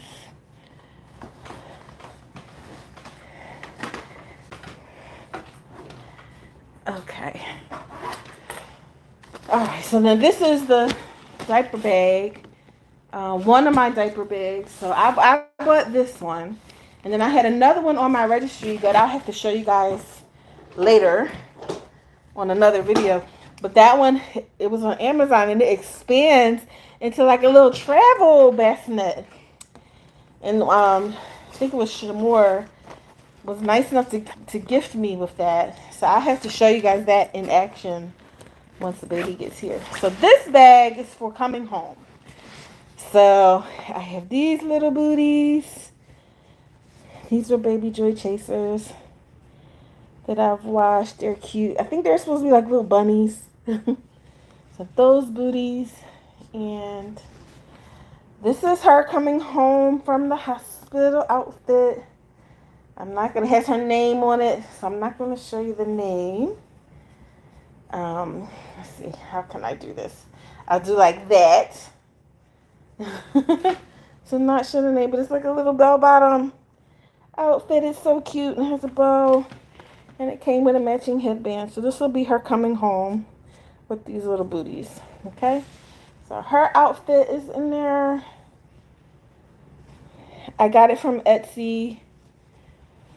If I were a good blogger and good YouTuber, I'd know the name of the Etsy shop, but I don't remember right now, so sorry. If you really want to know, let me know in the comments or message me, and I will look back and let you know. This is the swallowing blanket that I got for Baby Joy Chaser, and it is clean. It does have a stain, but I love this, so I'm keeping it, and I'm going to reuse it anyway. And it is a Bible scripture from 1 Samuel 1:27. And the scripture is, for this child I have prayed. So this just says, I prayed for this child, and it references the scripture. And I had this over my bed. So at my job, the, what do you call it? The tradition. I don't know if it's a tradition, but a lot of people will take a photo of mom and baby, and they report back to their coworkers that, mom and baby are doing well. And with him, I had this spread out on my bed, and I was holding him. And so I plan to do the same for her, because I have prayed for her as well. She is from the same IVF, and God blessed me so amazingly with a much shorter journey this go round. I was shocked that my first transfer worked with her, but she was number 3 of 5 embryos. So it still was a long journey. Motherhood has been a journey. I don't take for granted. So I'm going to use that scripture. And anytime I can, organically share my faith, I do that. I'm not one to, I don't think, shove things down people's throat or be like constantly preaching. But I am a Christian, and I feel very blessed. So I definitely take opportunities to share that. So I did buy, and I did not do this with baby Joy Chaser, and I think this is a difference because he was a boy, she's a girl. I did buy like the matching robe and swaddling set, and this is from Kins and K. Now this is a 3X, and I feel like it just fits. So I feel like they run a little small, but it's just a robe, so it'll do. And it has the swaddling, and then it has the little bow. So whenever I can, when she's born and I do that photo, I'll have that on. The worst thing being pregnant is when you drop something and your belly is in the way. So I have just a nightgown, one of my regular nightgowns that's pinkish, and then I'll put on the robe, and I'll have her swaddled in the pink, and we'll do the picture, and I'll wear that while I'm in the hospital after delivery. That's what I'll be wearing. I'm not going to dress her. She'll just wear whatever they put her in. So it's time to go home, and I'll put her in this that I showed you guys, and I have the blanket, and I'm going to put the extra milk bags in here. Just in case, maybe I'll be lucky, and I doubt it. I don't think I'm going to have anything to put in the milk storage bag, but you never know. So that's what's in this bag, and then I'm going to put, but not until probably the morning, the breast pump in there. It'll fit in here if I can show you guys the size. But let me not mix up the new flanges. Look, I already mixed them up. I don't know where I put them. The new flanges. Okay, here they are. I'm going to put the new flanges on. I'm going to run all these back through the dishwasher again. Look, for today, because I thought they might keep me, I just threw it in a Wawa bag. I was like, it's in the car. So at least I'll have it. But I'm going to put it in my my backpack. So I'll have a backpack and a suitcase and a pillow. And it feels like a lot, but then when I go through it, it's like, that's not really a whole lot of stuff. I know last time I had things that I didn't even use. So I tried to not overpack this time. And I'm praying that our hospital stay will be short. That everything will go nice and uneventfully. And I'll not have any postpartum blood pressure issues and be able to come home quick. So that's what's in my oh, the other thing I'm gonna take, I'm actually using it. For Christmas, I got one of these portals. I don't know if you guys use that. You can talk to people like through Facebook. You can do Zoom through it. So I'm gonna take that with me so that I can message my son and without using my phone. I could just tap into their Wi-Fi. So I'm gonna take this with me. But right now I'm using it to prop up my phone. So I'm gonna take that. Um, so my plan is, if things happen tomorrow, like I'm gonna drop him off for school, and then I'm gonna go to my nephew's graduation, and then um, I'll probably. Oh yeah, you know what? It's good that I take this stuff out of my car because then I'm gonna have my brother drop me off back at home, so my brother will have my car. Um, and then my cousin, who is my birth partner, is coming to pick me up so she could be with me at my doctor's appointment in case they do really induce me tomorrow. And then we'll go to the hospital from there. And then when I'll be letting my brother and sister-in-law know what's going on. And when they pick him up from school, I'll hopefully be in a position where I can just message him, which I think I will be, because that'll be not long after I get there. I might not even be started with anything by then. And I'll message him and let him know that mommy's okay and like what's going on. And then maybe I can message him before bed and we'll see what happens overnight. And then when the baby is born, I can message him and like show him the baby and just be in touch with him a lot so that he knows I'm okay and I know that he's okay. Um, because it is kind of stressful. He's never been away from me for more than, I don't think he's been away from me for 24 whole hours ever. So this will be the longest that he's been away from me. So it is stressful for me. And I know it'll be stressful for him, but I know he'll be fine. I know it'll all be fine.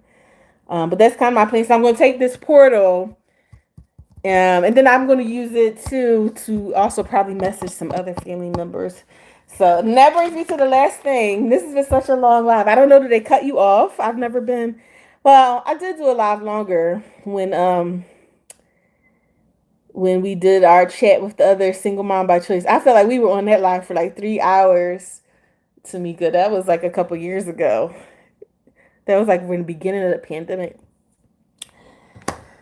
Um, so then the only other thing to tell you guys is like my birth plan, which I didn't really write anything out because it's very simple, but I think maybe I'll jot something down just in case. So what I wanted, so I'll tell you guys what I want and what is the same as before and then what's different. So what I want now that's the same as before is I want an epidural. I am not one for pain. I'm not trying to prove anything. I might, and I say might very, very gingerly. I might try and hold off a little longer because I know the epidural can slow things down, and I really kind of want to just be in and out of there. But I plan to get the epidural. I'm not trying to be having a lot of pain, unnecessary pain, and stress if I don't have to. So I definitely want the epidural. I want to do skin to skin. I'd like to do delayed cord cutting if possible, and I would like to cut the cord. So with Baby Joy Chaser, I did not get to cut the cord. They cut the cord because, like I said, it was an emergency thing when he came out because he had been stuck and he didn't cry right away. So they like cut that cord and swooped him to the side quick. And then I was having a lot of bleeding, which I didn't know at the time. So that took a couple, a little bit to get under control. So it was a lot happening. So, but I still got to do skin to skin with him. But I didn't get to do like the delayed cord cutting or to cut the cord. I'd like to cut the cord myself. And that's really it. That's my plan. Like I don't have anything too specific. Like I don't know what kind of other things people have on their plan. Like I want the drugs. I want to cut the cord myself or skin to skin and, delay a little bit with the cord cutting. But Um, Somebody's trying to call me. I don't know. But that's pretty much it. Now, I'll tell you what. Oh, okay. So here's what's different. So I'm not planning to tell a bunch of people when I'm in labor. So last time I I'm trying to figure out how I want to do it. Last time I got told everybody. So this time I I'm gonna tell obviously my brother and sister-in-law because they'll have my son. Now after I have the baby, my aunt is coming up from Maryland, but she said she's gonna come when I'm getting released from the hospital. So I don't even think I'm gonna tell her when I'm in labor because I don't want her to tell the other people in the family because what happened last time, and it wasn't bad, but what happened last time is I was giving people kind of updates as it went along, and then some family members were very excited, and so they decided to come to the hospital, and they were waiting in the waiting room, which I don't even know if you can do now because of COVID, but they were waiting, and so when he was born, I know they had already been there waiting for hours. So as soon as I was kind of like cleaned up and he was cleaned up and I wasn't even in my postpartum room, I was still in the labor room and the nurse was like, well, your visitors have been waiting. And I was like, okay, send them in. And I don't want to do that this time. I don't want anybody coming in right away. I want it to just be me and her and my cousin and whatever doctor people need to be in there. At least until I'm in the regular room and maybe have nursed a little bit and like, okay, kind of come down maybe from whatever little adrenaline of like, okay, I had a baby kind of thing. So I don't want that to happen. So I don't plan to give people a blow by blow. So that is the difference from last time. I think I'll just be like, hey, no news is good news. And I'll be like, she's here. And like, when she's here, send pictures and like video message people. And maybe, I don't even know how many people, with COVID, they are allowing visitors and stuff, but maybe people could come later in that day or whatever if they want to come. But yeah, so that's one thing that's different. And I think that's all my notes. I gave you guys my 36-week kind of bump date and symptoms. I told you about switching from the NST to the biophysical profile. I talked about not being on maternity leave. All the differences between this pregnancy versus the last. I told you guys how I'm scheduled for the induction, what the birth plan is, the difference. We went over my hospital bag, and I talked to you guys about pumping already. So that's pretty much everything I wanted to share.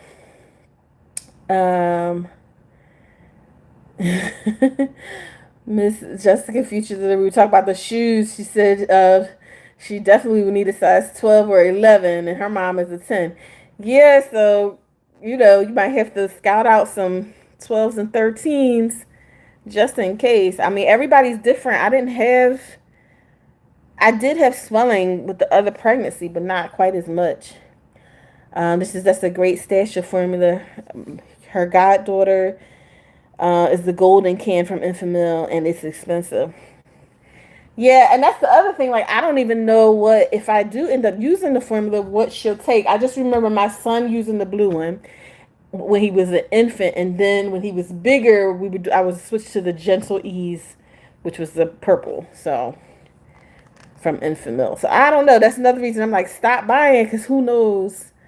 And then my one cousin, she did buy some soy one for her, but she kept it at her house.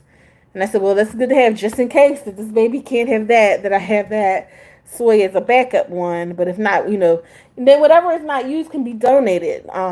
Definitely won't want to waste it.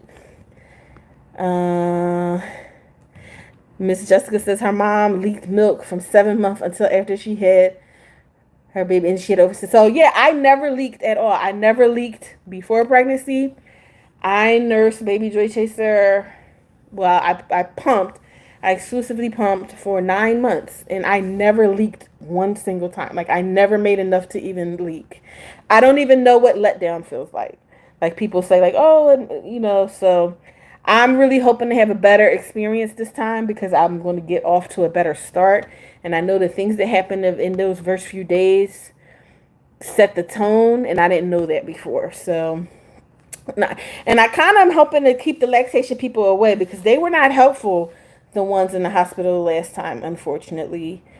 They just made me feel bad when I decided to give him some formula because I just wanted to make sure he ate. And they were like, oh, so you gave up. I'm like, who needs to hear that? So, then Mrs. Jessica says her cousins and her did a 4-hour live Zoom for your grandma's birthday.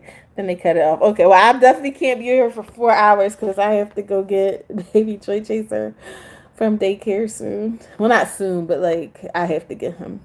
I think it's like 11 people watching. So if everybody watching can do a thumbs up, I'd appreciate it. That would be great. Let me know what other questions you guys have. What advice? What am I missing anything from my hospital bags? Anything you can think of? Or any advice for when I introduce baby Joy Chaser to his little sister? My brother said he would have my older niece next to him, and then he would kind of put the baby sort of on her lap, but he'd basically be holding both of them. So I plan to do something like that. If he wants to hold her. I don't know what he's going to want to do. I think he's going to be like scared, and then I think he's going to be excited, and then I think he's going to be unimpressed. Oh, that's okay. Tanika says sorry she had to take a couple meetings. Girl, I know it's the middle of the work day. I just was like, if I don't do it today, I'm probably not going to do it tomorrow. But yeah, we still on here, but you could go back when you get a chance and watch what you missed. But I basically went over what's in my diaper bags and talked a little bit about what I want to do different in terms of birth plan. Not a lot different. The main thing different is just I'm not giving people a blow blah blow while I'm in labor. I'll do my vlog. So I've been trying to delete stuff off my phone so I have space, which is hard because I have so much video and pictures of baby Joy Chaser. I'm like, I need to make space on here so I can be recording the birth, and well, not they don't let you really record the birth, but like getting pictures, and I can be doing my vlog, so I could put together my live vlog for the for you guys first, so be able to look back and see how it went, and I can look back myself for memories of how it went. But yeah, I'm not giving everybody like I'm this many centimeters now, or if I'm this many centimeters, so probably start pushing around this time because that's what I did last time, and then people were waiting. And then that, made me feel pressured. Though I know that was not the intent. Miss Jessica says she's actually getting ready for work herself. Thank you. And she's wishing me good luck and peace on my delivery. Thank you. I appreciate it. I would take all the well wishes and prayers and all of that good stuff. So I don't know. Anybody else have any thoughts or questions or recommendations? So Miss Jessica, I don't know if you already said, do you have a baby already, or are you like, what's your story? If you don't mind sharing. If you do mind sharing, that's okay. You can just ignore me.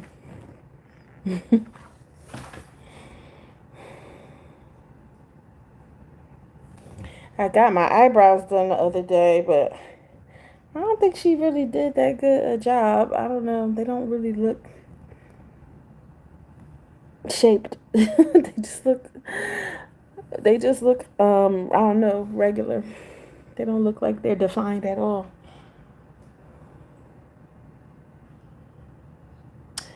So Buttercup will be home. I need to leave out extra food for her. And if I am induced tomorrow, which is Friday, if I'm not home by Tuesday, then I might ask somebody to come over and put some cat food down. Tamika says she totally regretted working up until birth. She was so miserable those last 2 weeks. You know, with baby Joy Chaser, I worked up until the end, and it was fine. I wasn't miserable at all, but I was in a different role. I was in a different position, without as much responsibility, without as much um, just craziness. So this time, I realized I needed to leave earlier. Like work, like I'm already having these blood pressure issues, and work is stressful, and it's not helping me to stay in a stressful environment longer than necessary. So I'm glad that I've had, like I said, this week to get things done and not be feeling as panicked and rushed about everything. Daycare just went back to normal hours this week. Finally, daycare has been a whole thing with COVID for a whole year. I had no daycare for over a year, and I was working from home and taking care of him every day at the same time. It was a lot. Then finally daycare came back, but then they didn't have enough staff that came back to be at the normal hours.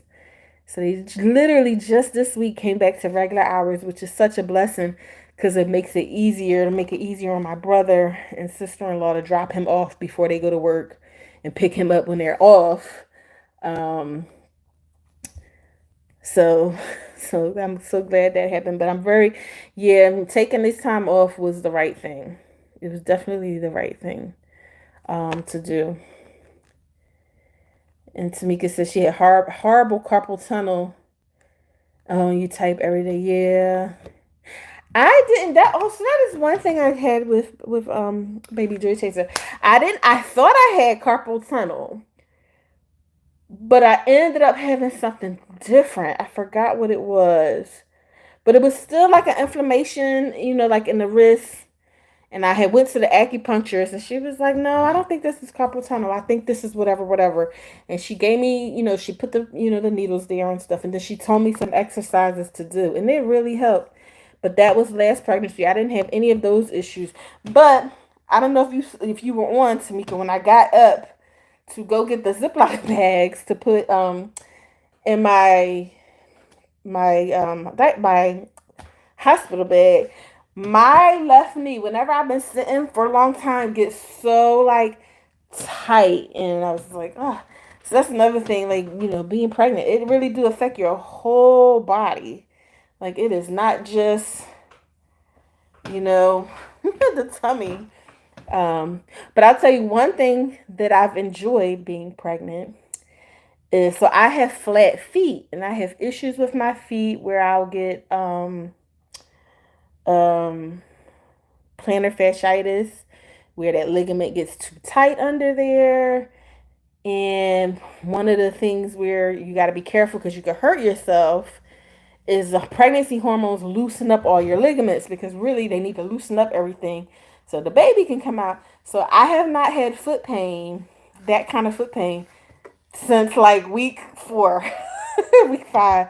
So I have enjoyed that. I have not had that pain, foot pain or knee pain in that way, because I think those ligaments. So that just shows me I need to do more stretching to keep those ligaments stuff more limber. But that's been nice since I've been pregnant. Yeah, she says you didn't get all the preparation done. You got the bare minimum done, but was up literally all night before scheduled C-section. Yeah, yeah. Like I was saying, I felt last night. I was like, okay, everything. No, it's never perfect. It's never exactly how you want it to be. Because the house could be cleaner. Like when the ladies come to clean my house, I definitely shove things in closets that I haven't figured out a permanent place for, so that they can get to the areas they need to clean. But yeah, like I got the car maintenance done. Was able to do something with my hair. I got a pedicure. Um, you know, got the house cleaned. Got my car cleaned. So I was like, okay, she can come. Like all the main things are done. The crib is put together. I don't know if you want to see me go, Sean. I have the pack and play here in my downstairs. This is not my this is like my TV room slash um I'll show you. This is like my TV room slash dining room. This is the stuff I was going over. My living room is like down that hall. But I have, the pack and play put together. I have the crib put together. The bassinet is in place in my room. I have wipes. I have diapers. I have formula stash if I need it. Um, I have clothing for her that is already cleaned and accessible.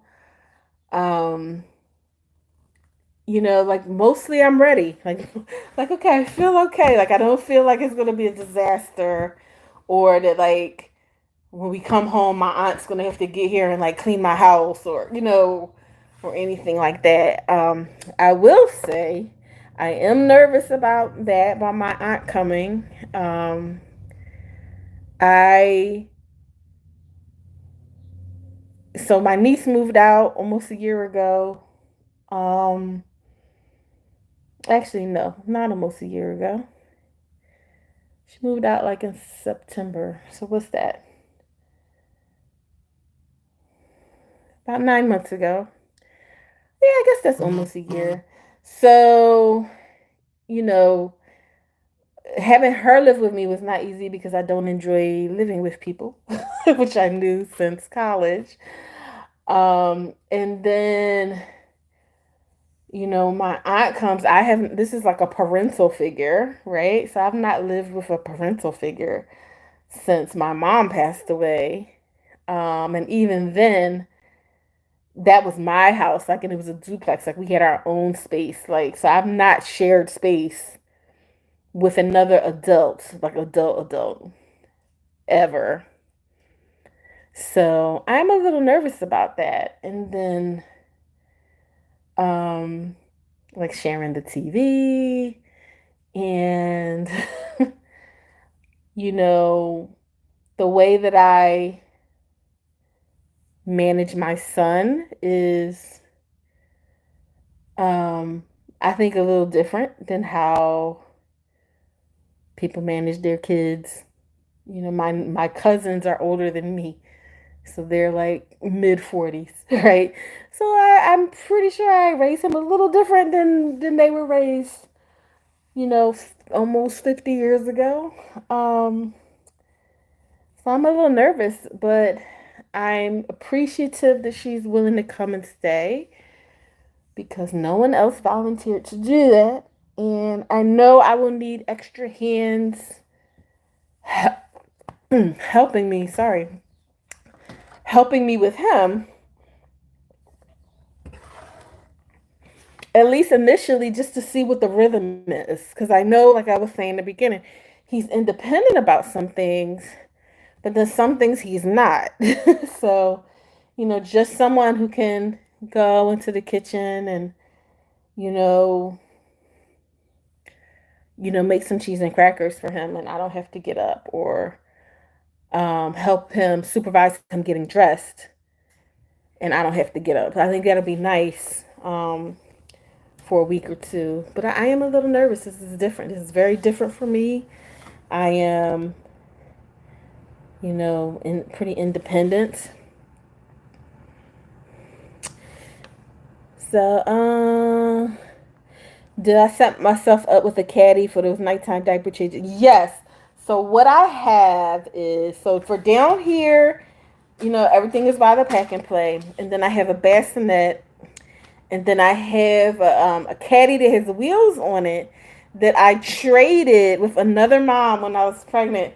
She gave me that and some childproofing stuff, and I don't remember what else.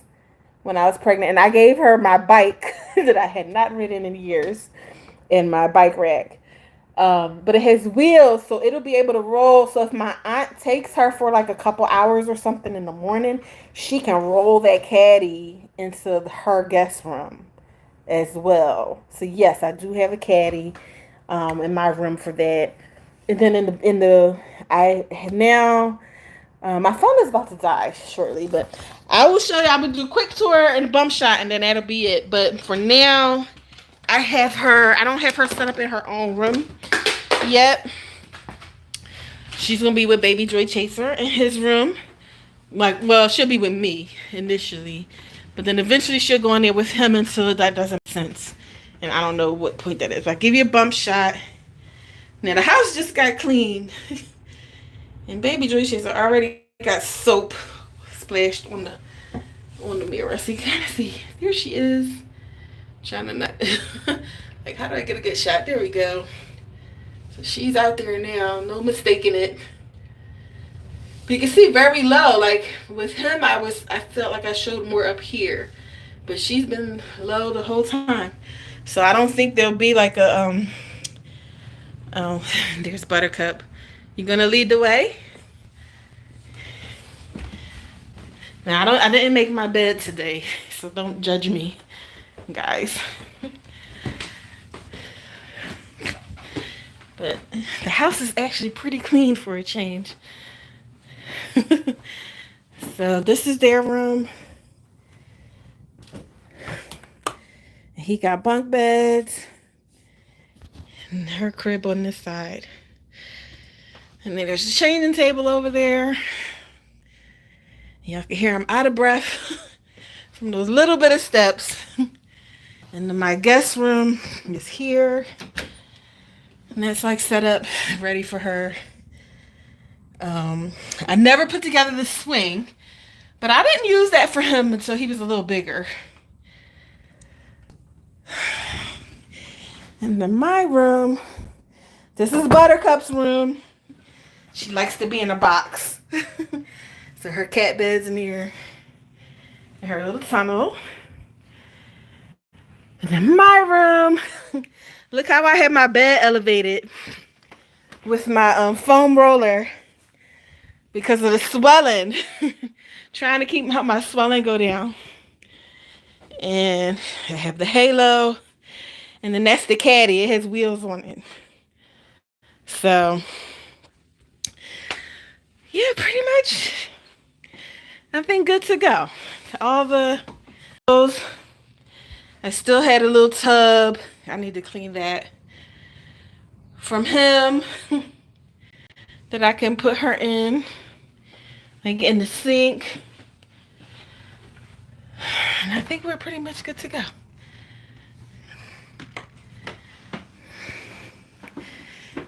So let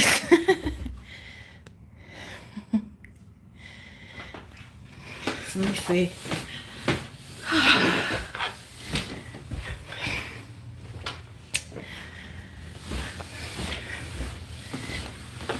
So what I did not do, so this is stuff I just haven't had the energy to do. My aunt and cousin, so I figured out their love language is giving gifts. They got me the baby trend wagon that I wanted. It can hold 100 pounds. So I could put Baby Joy Chaser in it and her together, and the car seat clips on. So they got that for me, and I have a booster seat for him, but he's still in his regular seat for now. So that stuff that still needs to be put together. And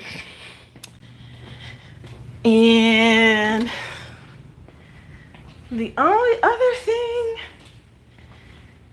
I'm trying to think. Oh, the only other thing that I might try and see if I could do tomorrow after the graduation is I want a mini fridge to have in that little hallway, like where the cat's toys are. Because when I was pumping with my son. I lived in my old house, which was a duplex. I had a refrigerator on my floor. So I think I would like to have a mini fridge that I could put any pump milk in at night, um, to store instead of coming downstairs. But if I can't get that tomorrow, that can wait. I just didn't want to do it while I was pregnant because I don't want to have to lift it. And I need like my brother or one of my nephews to carry that up the stairs. But if we can't get that done tomorrow, then I can do it later after I have her, because that's not essential. Like I said, I doubt I'll be making enough milk to like be saving it at the beginning. I'll just be pumping to try and send a signal to my body to make a lot so that it knows I need more. What's the matter? You want to talk? Yeah. You've shown up for almost every video, Buttercup. All right, guys. So that's it. My phone's going to die soon. Thank you for joining me for which might be the last bump date. But who knows? Like I said, God will decide. Tomorrow I could go in there and my blood pressure can be beautiful.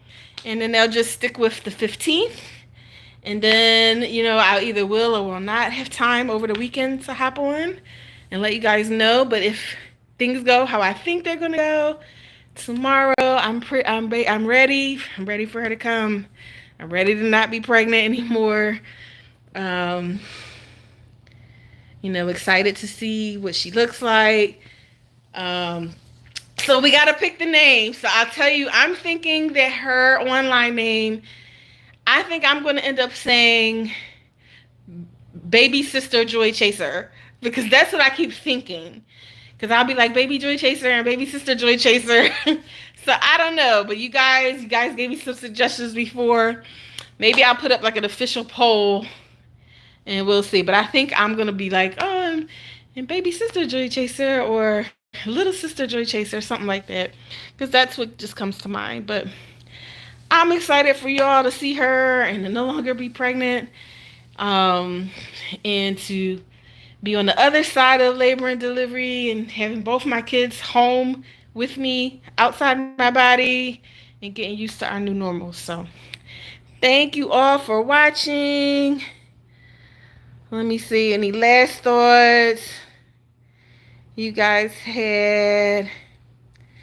As long as Auntie is respectful of my parenting and space, it should be fine. I think so. I mean, I've gone and stayed with her, so I wouldn't say she is respectful of my parenting.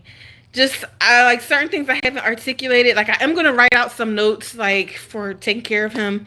And like one of the things I have to say is like he's allowed to say no to adults. Like I know it's an old school thing, like don't say no to your mom. I let him say no to me. I did a whole video on how I'm raising him different than I was raised. And things that I'm raising him in the same. But one of the differences is, he's allowed to say no. And that may be for me, like my own traumas. I've had a sexual abuse experience in my past. And so for me, it's important that he can say no to any and everybody. I don't care if it's me or whoever you are, how old you are, he can say no. He can't be rude. So most of the time he'll be like, no thanks. Like they'll be like, can I have a hug? He'll be like, no thanks. And I'm fine with that. So just little things that are slightly different that if people don't really know, they could be like, don't say no to your mom. And I'll be like, oh no, that's okay. He can say no, like I'll interject. So more little things like that. Nothing like overtly, so Tamika says she don't make her bed any day. Yeah, who have time for that, right? Yes, her interest to the world is imminent. Oh, so Tamika says she pushed her egg retrieval to September. So, well, I'll be having positive thoughts and prayers for September and that everything goes how you need it to go over the summer. Because I'm excited. I know we haven't done it yet, but, a few of us single mom by choices who got to know each other for YouTube, I definitely want us to get together in real life one day and have all the kids meet each other. So I definitely am crossing my fingers for your number 2.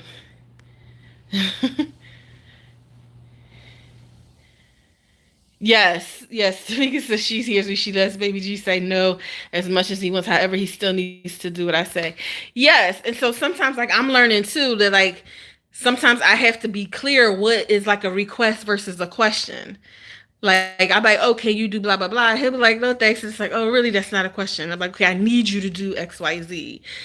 So just and it's like learning on my part too. Like language matters, and it's how you say things. Like even if he's saying no, I'm like, you're not allowed to yell. We don't talk to each other that way. And different things like that. So it's interesting. Um, and I don't want to say I'm anti spanking, but that doesn't feel right for me. The couple times I've done popped his hand or whatever. Um, so just, trying to do a little bit more gentle, conscious parenting. It just takes more time and effort. But the blessing is I have the time and effort where my parents didn't. They couldn't be home as much. They, you know, had more things going on. So I'm just trying to take advantage of that. And it is different. So I'm a little nervous. It's like she's vegan. I'm not vegan. I did buy some things that I'd like to eat that are vegan, and we're the same religion basically, but she's like way more religious than me. So it's a few little differences. I'm just not used to sharing my space. So I think it wouldn't matter who it is, I'd be a little nervous about sharing my space. But it is for the greater good, and I appreciate it that she's coming. And optimistically, this is my dad's sister. So I'm hoping maybe I learn, I knew me and my dad were very close. But he's been gone for I feel like it's 10 years. It's amazing how I can't keep up with dates like that. I could keep up with everybody's birthday, but like, it's the things I don't want to remember. I can't remember. My dad's been gone a while. So it'd be nice to like maybe, if there's some stories that I don't know about him or story. I never knew my grandparents on my dad's side. So there'll be definitely opportunity for like those different kind of conversations, right? Because it'll just be us. So, but anyway, that's all. Thank you guys for watching. Thank you for your well wishes, and perhaps the next video or post will be an introduction to the little girl. We shall see. But anyway, that's all for now. Bye, everybody. Don't forget to thumbs up the video if you didn't already. And if you could leave a comment on the regular video when it finishes loading the live, I'd appreciate it. Let's see, what should we put? Put like a baby emoji. Put a baby emoji in the comments of the regular video. If you've watched to the end, even if you come back and catch it later. This is a long live, so people might have to break it up. Watch it while you're cleaning your house. Maybe. So, all right. Thanks for watching. Bye. Buttercup. Say bye. Say bye.